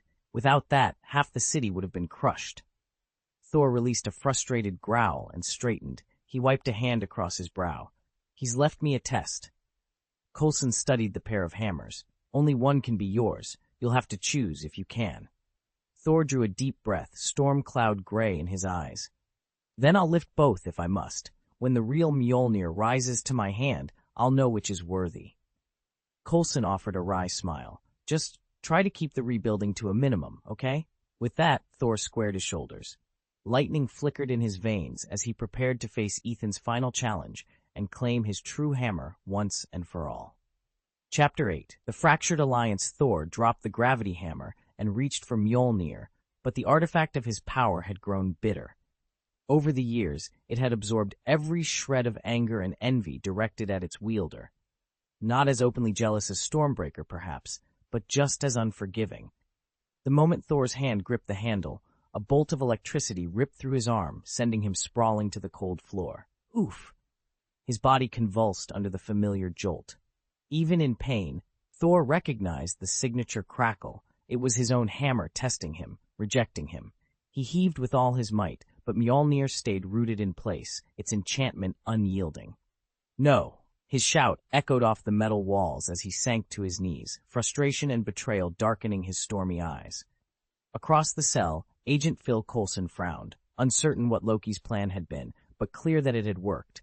The Thunder God lay defeated, unable to wield his greatest weapon. Above them, perched casually on the ruined rooftop, Ethan watched the scene unfold with a satisfied calm. By every logical measure, Loki should have set foot on Earth only after Thor's arrival, making interception impossible. Yet the destroyer armor had followed Ethan instead, remaining on Earth under his control and never returning to Asgard. Stripped of that living weapon and already outcast by his own kind, Loki now faced limited choices if he ever hoped to break Thor's power completely. And with Thor humbled and his hammer silenced, Ethan's shadow loomed larger than ever. Ethan's strategy had two parts: enlist the frost giants to kill Thor, or do the deed himself if necessary. He'd instructed Loki to eliminate Thor and secure the Spear of Eternity. If the frost giants showed up, so much the better. Ethan's labs still needed their unique genetic material and developmental templates to expand his army of new humans. With the extremist virus in his arsenal, any gene could be synthesized and spliced as needed, and if the giants failed to move, Loki would have no choice but to act on his own. Ethan even smiled at the thought that Mjolnir could be mass-produced. Soon every citizen in my empire will wield a hammer more powerful than the Emperor's. Despite his ruthless ambition, Ethan drew the line at wholesale proliferation of Kryptonian or Enis. He knew such power, once leaked, would spiral beyond his control. Instead, his cutting-edge laboratory relied on samples he'd acquired from the Asgardian royal vaults. Ordinary Asgardians already possess a body density 3 times that of Earthlings, enough to make formidable super soldiers, though still no match for the universe's top heroes and villains. To bridge that gap, Ethan had one final tweak. He'd infused his prototypes with strands of the Hulk's blood, ensuring they would be formidable indeed. Ethan leaned over the specimen tray, his gaze fixed on the tiny embryo floating in the nutrient solution. He didn't need any tricks of magic. His perfected extremis virus had already fused Hulk and Thor's genes into a single, stable genome. As a final flourish, he'd spliced in his own lizard serum formula, neutralizing the reptilian side effects and boosting the subject's regenerative capacity to unprecedented levels. "Just think," he murmured, tapping a gloved finger on the glass. "An entire legion of Hulks at abomination strength, or maybe even Red Hulk prototypes. Troops built for raw power and unstoppable healing. Hell, why stop there? We could call this next model Thunder Hulk, harnessing storm energy and gamma fury in one terrifying package." He allowed himself a brief smile. With armies like that under his command, no fortress would hold, and no enemy would stand. Thousands of miles away, Loki crept through the secret tunnels of Jotunheim. Heimdall's ever-watchful gaze in Asgard had made his position too precarious. If anyone discovered his true purpose, his schemes would crumble. So he had slipped away under cover of darkness, determined to find Laufey, king of the Frost Giants, and secure an alliance strong enough to fulfill his deepest ambition, the downfall of Thor. When at last he entered the cavernous throne room, the giant king rose from his frozen dais. There was no warm greeting, no fatherly embrace, only an icy hush and the unspoken pact of powers meeting in the shadows. Loki met Laufey's glare without flinching, knowing that from this moment on, the fate of gods and mortals alike would hinge on the fragile trust between betrayer and betrayed. Loki never truly saw himself as Laufey's son, or even as a frost giant, and Laufey, in turn, had long since given up on the child who'd been raised in Asgard. After all, when Odin hunted him down, Laufey abandoned Loki and let Odin carry the boy off to Asgard. Imagine the frost giant king's resentment. Now Loki approached Laufey with a proposal: help him kill Thor, and in return he would guide the frost giants into Asgard to overthrow Odin. Laufey weighed the offer carefully. To them, Thor was already a hated executioner in Jotunheim, and destroying Odin would be an even greater triumph. In the end, the promise of revenge and the prospect of a decisive victory won him over. Back on Earth, Agent Coulson found himself equally stymied. Loki wouldn't answer any questions. He seemed almost hollow, shut off from every interrogation. Coulson knew he couldn't simply throw Loki in a cell, but neither could he let him walk free. He needed to find a way to make use of him. When Tony Stark caught wind of Loki's secret alliance with Laufey, his interest was thoroughly sparked. If Loki was playing both sides, the stakes just got a lot higher and a lot more dangerous. Ethan had been so preoccupied with battling lizard creatures and werewolves lately that he felt more like an occult hunter than a superhero. Meanwhile, Nick Fury had just dropped another complication on the team's doorstep, a fallen hammer of unknown origin. Fury hoped that Tony Stark would help reverse engineer it, and as always, Tony was already on the case. Tony strode into the makeshift lab and zeroed in on the 2 identical hammers resting on a reinforced table. Raising an eyebrow, he tapped his gauntlet's display. "I thought you said there was only 1 hammer. How did it become 2? Agent Phil Coulson ran a hand through his hair. "Your guess is as good as mine. Last night, an intruder broke into the facility right as a freak thunderstorm rolled in. The lightning fried some of our systems.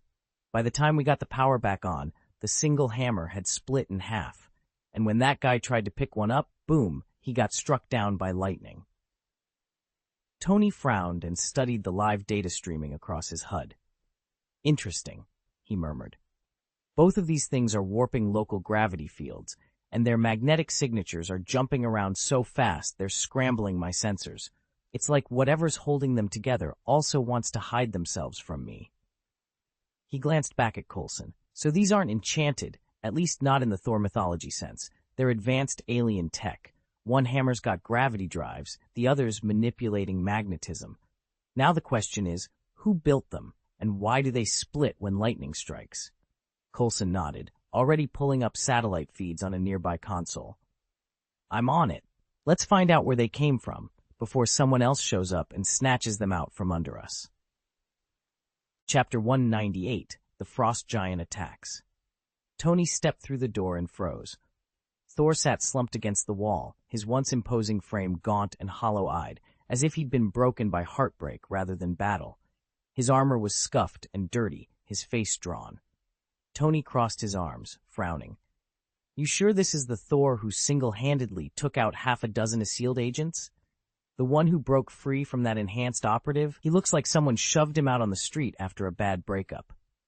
Agent Coulson hovered nearby, phone in hand. He'd scanned Thor's body for injuries, but found none. No wounds, no scars. He was in top form, Coulson admitted, until he came into contact with that alien hammer. After that, he swallowed, helpless. I don't know what happened. Tony's brow furrowed deeper. So the hammer did something to him. That explains the blank stare. He leaned forward and examined Thor's gaunt features. Well, we can't exactly interrogate him like this. Coulson let out a weary sigh. Not until he wakes up, and whatever curse that hammer left on him wears off. Until then, we're stuck. He glanced at Tony. Got any ideas? Tony shuffled his feet. We wait and hope he comes to soon. In the meantime, maybe run another scan, see if there's any residual energy signature or something. He paused, then muttered, Thor never looked this defeated before. Whatever's happening, it's bad. Coulson nodded grimly. I'll notify the team and keep the lab on standby. If he wakes up unstable, we'll need full containment.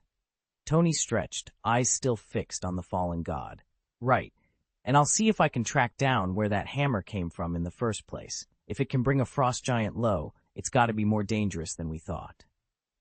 Silence settled between them as Thor's slow, steady breathing filled the room, an uneasy lull before the storm. Whoever, or whatever, had weaponized that hammer was still out there, and they were about to learn just how far that power could reach. Chapter 7. The Secrets of the Twin Hammers. Ethan Stark examined the two alien-forged hammers with a confident smile. As Tony Stark's prodigious nephew and a genius in his own right, he knew he was the only one capable of unraveling their mysteries. If these weapons truly harnessed extraterrestrial technology, Tony might be able to reverse-engineer breakthroughs that would revolutionize the Iron Man armor. Outside the lab, a darker storm was brewing across America. Crime had spiked alarmingly. Rogue lizard folk and werewolf gangs were robbing banks and kidnapping wealthy targets for ransom. Pepper Potts, Tony's fiancée, was already under constant threat during her public appearances. Tony was seriously considering relocating Stark Industries abroad, just to keep her safe. He had begun fielding a small redoubt of Omnic security droids, but even that felt like a stopgap against the growing tide of supernaturals. If Ethan could unlock just one hidden principle from the hammers, Tony's repulsor technology could be dramatically enhanced. And, if there was any way to replicate Ethan's own formidable gift for neutralizing threats at a distance, well, that was a challenge Ethan secretly relished. Meanwhile, thanks to Tony's timely arrival, Thor had been spared a fatal blow on the battlefield. Ethan, however, was under strict orders. He was responsible only for recovering and cataloging the fallen, not for mounting rescues. Whether Agents Coulson, Thor, or any of the others lived or died was outside his remit. He shrugged off the moral weight of it. His focus lay firmly on science, not sentiment. That attitude amused him, until he noted something extraordinary about the frost giant tissue samples. Embedded within the cellular structure was a natural cryogenic preservative, an effect he had only ever seen in deep space organisms. If this property could be isolated, it might revolutionize biostorage. Still, Ethan made a mental note. First the hammers. Then, everything else. Ethan had finally struck a deal with King Laufey of the Frost Giants. As proof of his good faith, he requested a contingent of Frost Giant warriors, and in return, he revealed to Thor the precise location of the hidden passage that linked Jotunheim to Midgard. Gaining Laufey's trust was no small feat. The importance of that secret corridor spoke for itself. With it, Ethan's forces could advance on Asgard at will, or fall back to Midgard in an instant. Centuries ago, the Frost Giants had planned to cloak Midgard in perpetual snow and ice, only to be stopped by Odin's intervention. Even now, their ambition to remake Midgard in Jotunheim's frozen image burned strong. Laufey personally selected 100 warriors for Ethan's cause. To be frank, Thor's hammer had already pulverized the true elite of the Frost Giants long ago, so this new company consisted of the tallest among the remaining ranks. The Giants of Jotunheim are a varied lot. Mountain or stone giants once clashed with Thor's mallet and in time even became his allies. Frost Giants stand ever loyal to Laufey's vision. Storm Giants and other less-known clans complete the tapestry of giant kind in that frozen realm. With Ethan's alliance secured, the balance of power among gods and giants alike was about to shift, and the war for Midgard's fate had only just begun. Among all the giant races, none are more feared by the Asgardians than the Frost Giants. As direct descendants of Ymir, the very first giant, they call the frozen wastes of Jotunheim home, a realm whose climate mirrors Earth's polar regions. In this realm, temperatures never climb above water's freezing point. While frost giants thrive in such bitter cold, they are unusually vulnerable to heat. In mild climates like Asgard or temperate parts of Midgard, they can tolerate ordinary warmth, but intense heat can cause them to shrink, or, in extreme cases, literally melt away. Ironically, if they survive long enough in a cold environment afterward, they gradually regain their true size. Within Jotunheim's frigid borders, the frost giants' powers are at their height, fueled in part by the relentless cold that suffuses the land. Though they boast hulking muscular frames, they are not merely brutes. Many are skilled ice mages, conjuring blades of frost and walls of shimmering ice in battle. Their massive strength and supernatural resilience make them formidable opponents even for the mighty Asgardians. Despite their natural affinity for magic, it is their sheer physical might and the elemental power of their homeland that poses the greatest threat to all who dare to challenge them. Ethan knew the frost giants were unlike any foe he'd faced before. Their bones and muscles were nearly 3 times as dense as a human's, making them far stronger and far heavier. They also lived centuries longer, their rage sustained by lifetimes of grievance. The hate they bore for Thor ran deeper than a simple vendetta. When Laufey had stolen the icebox to claim Jotunheim's throne, it was Odin who finally exposed the theft. In retaliation, Thor stormed the realm in a fury. His assault left entire frost giant battalions shattered, and now 100 survivors had tracked him here, to the shield base. "Charge!" the frost giant leader roared across the frozen tundra outside the compound. With a thunderous battle cry, the 100 warriors surged forward. Each one twisted his magic into the swirling moisture of the air, forging it into jagged ice spears. Then they flung them in unison toward the base. The spears screamed past the sound barrier, each as lethal as a forged blade. These were no simple sculptures of ice glazing the wind. They were deadly javelins, born of giant sorcery, streaking toward Thor and anyone standing beside him. Ethan tensed along the line of shield agents, his hand drifting to the hammer strapped to his back. This was no ordinary attack. He drew a steadying breath, ready to join the fray and prove that even the densest magic could not stand against resolve and courage. When the ice spears began to rain down, they punched clean holes through the concrete fortifications. Wherever they struck, delicate ice blossoms bloomed in an instant, freezing everything within a 1-meter radius. Agent Coulson and Tony Stark dove aside just as the next spear crashed into the wall behind them, sending shards of frost scattering. Thor's face darkened. Frost giants. True to his warning, hulking frost giants surged into the base. S-Shield agents opened fire at once, but pistol rounds were laughably ineffective. Bullets skittered off the giants' thick muscles and layered ice armor like pebbles against steel. The newcomers advanced unhurriedly, their guttural war cries reverberating through the corridors. "Sir, the temperature's dropping fast," one agent shouted into his comm. Tony caught sight of Coulson's breath, ghostly mist curling from his lips, and felt a sharp bite of cold in the air. "What in the world?" he muttered, fingertips brushing the nano-weave of his suit. Almost immediately, the camouflaged armor began to shift and tighten, its smart fibers responding to the plummeting temperature. He glanced at Coulson. "This is more than just a raid. They're weaponizing the cold." Thor vaulted forward, Mjolnir crackling in his hand. "Then we give them something to freeze over." With a thunderous roar, he launched himself at the nearest frost giant, lightning arcing around him as the others prepared to defend the base. and to discover just how far their icy assailants would go. Because emergencies sprang up without warning, Tony seldom had the luxury of slowly suiting up. To solve that, he devised a clever trick that kept his nano-battlesuit partially deployed, ready to snap into full form the instant he needed it. Chapter 199, Skullhead Thor. Even without its shape-shifting capabilities, the nanosuit outclassed any heavy body armor or blast-resistant gear on the planet. Tony Stark had equipped Pepper, Happy, and their newest field operative Ethan with identical suits, each one a perfect fusion of flexibility and firepower. When Thor arrived on the scene and laid eyes on Tony's gleaming metal shell, his jaw dropped. Since when does Midgard have a mage? Talk later. Tony shot back. Hold position, and don't get in my way. Before Thor could object, Tony rocketed forward, Ethan and the rest of the team at his heels. They emerged to a frozen clearing ringed by a dozen colossal frost giants. The S.H.I.E.L.D. agents already there, superpowered operatives included, were being overwhelmed, crushed beneath the gargantuan brutes. Ethan activated his helmet scanners.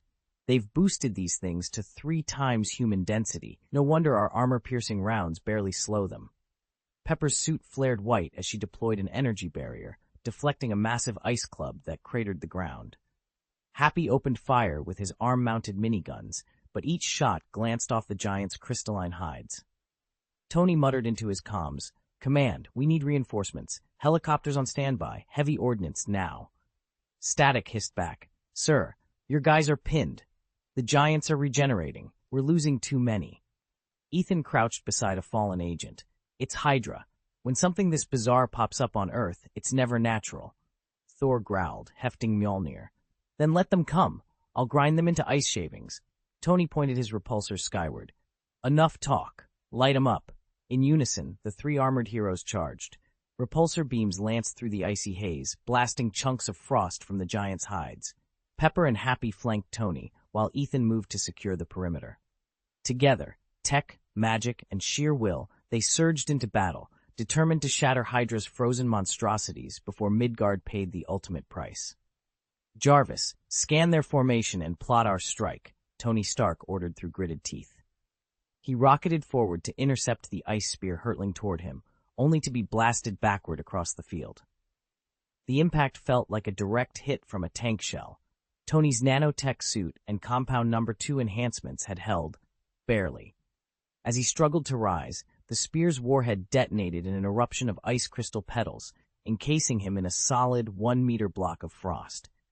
Completely immobilized, Tony was trapped inside his own suit, but he was far from finished. Inside the frozen shell, the arc reactor at his chest flared brighter than ever, channeling power to 2 auxiliary reactors integrated into his nano-weave armor. 3 arc reactors in total, an unprecedented boost beyond any standard compound number 2 upgrade. He'd rigged the system for exactly this kind of emergency.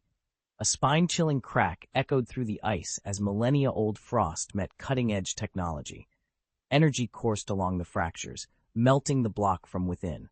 When the outer shell finally shattered, Tony shot free in a spray of glittering shards. His chest repulsor flared white-hot, and with a roar, he unleashed a concentrated beam that obliterated the remaining ice in an instant.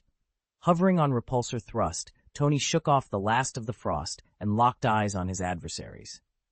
Jarvis's tactical overlay flickered into view on his visor.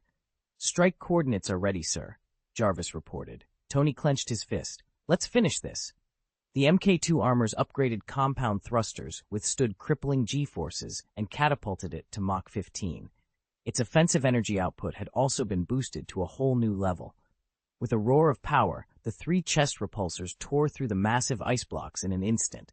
As the shards exploded outward, Tony vaulted clear and pivoted mid-air to bring his palm cannon to bear on a towering frost giant. Bew! A crackling beam punched clean through the creature's icy torso. With a bone-shattering crack, the giant collapsed in a heap. The others bellowed in fury. "Asgard!" Their eyes locked on Tony's shining armor, so reminiscent of the destroyer of Asgard, and they charged in unison. Before closing the distance, each frost giant invoked its racial gift, the ice skin technique, encasing its flesh in a carapace as hard as diamond. A few of the stronger warriors even layered on a second spell, at rapidly growing thick plates of ice that coated their hulking forms in jagged armor. Tony assessed their advance in a heartbeat. With a shadowy hum, 4 golden drone cannons unfolded from the back of his nanosuit, hovering into position as they bristled with lethal energy. Ethan studied the 4 hovering devices flanking Tony. Together with Tony's palm-mounted energy cannon, they could unleash a blast on par with a nuclear detonation, enough to obliterate any target. Tony had designed these cluster energy cannons specifically to take down Hydra's red tanks, Obsidian, and even Abomination. Their effect was reminiscent of Pepperpot's rescue suit in Infinity War. A single volley could vaporize a Leviathan beast or carve a starship in 2. Although the total energy rivaled that of a nuclear warhead, it was delivered in a tightly focused beam, making the impact feel all the more devastating. "Cluster energy cannons?" Ethan asked, watching the drones pulse with latent power. Tony nodded. "Yeah. Your input sped up the whole process. I mean, this tech would normally take 10 years to perfect." Now, fully armed, Tony's palms began to glow with molten gold light. The air around him turned to liquid sunshine as he raised his arms. Across the battlefield, the frost giant leader's eyes narrowed. Without a word, he wove ancient runes in the air, condensing raw magic into a colossal ice shield. Crystalline spires formed in midair, bracing for the onslaught of Tony's concentrated energy. Ethan watched impassively as his beam of concentrated energy struck the frost giant's ice barrier. There was no roar of shattering ice, only a sudden melt, the crystalline shield turning to water in an instant. The energy beam didn't explode, it simply vaporized everything in its path. In seconds, 100 frost giants had silently vanished into mist. Ethan had anticipated this outcome. Before the last wisps of vapor dispersed, he'd already secured as many bodies as he could. He only harvested those whose demise was certain. These frost giants could yield a potent new serum, he reflected, watching the containment units glow. Combine it with the extremist virus, and you'd have a creature mastering both ice magic and fiery heat. Satisfied, he left the newly frozen specimens in the hands of his superior. The boss would know exactly how to proceed. Meanwhile, word of the frost giant's destruction reached Loki, and the news drove him into a rage. "Worthless," he snarled. Even with Thor's divine power stripped away, they couldn't succeed. Determined to settle the matter himself, Loki strode to his private armory and claimed his father's eternal spear. This time, he told himself, Thor would have no chance. Far to the north, Thor paused mid-stride. A sudden unease prickled at him, an intuition that something momentous and dangerously wrong was about to unfold. Thor's forehead felt as though it were aflame, an agony he'd never known before. The frost giant's bitter chill only sharpened the pain, turning the fire into a torment that made him grind his teeth. This was the work of hellfire, its burn notoriously stubborn and resistant to all but the greatest divine power. Normally, Thor's own godly essence would repel such infernal energy without a second thought, but his divinity was sealed. Exposed now to hellfire's raw force, it was his soul that was being seared. Thor's spirit was strong enough to withstand the agony, but any ordinary being would have collapsed long ago. "The hellfire is still there," he muttered, every word laced with pain. Ethan stared at him, wide-eyed. A skull-headed Thor? Now that would be ridiculously epic. Chapter 200. The baby reindeer has arrived. Tony Stark crouched amidst the wreckage, methodically brushing a shattered ice and debris. He'd hoped to recover tissue from the frost giant, Hydra's latest abomination, he was convinced, to analyze its biology. Yet after a thorough sweep, there was nothing left to collect.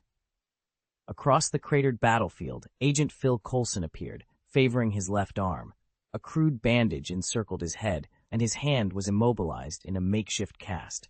He paused beside Tony, wincing as he surveyed the frozen ground. "Tony, next time you decide to unleash something that blows a hole this size, give me a heads up. U.S. satellites nearly mistook your little fireworks show for a nuclear strike." Tony's apology was swift but hollow, his eyes already scanning the horizon for other threats. Everyone nearby sensed his perfunctory regret. Tony cleared his throat and pointed to the enormous footprints rimed with frost.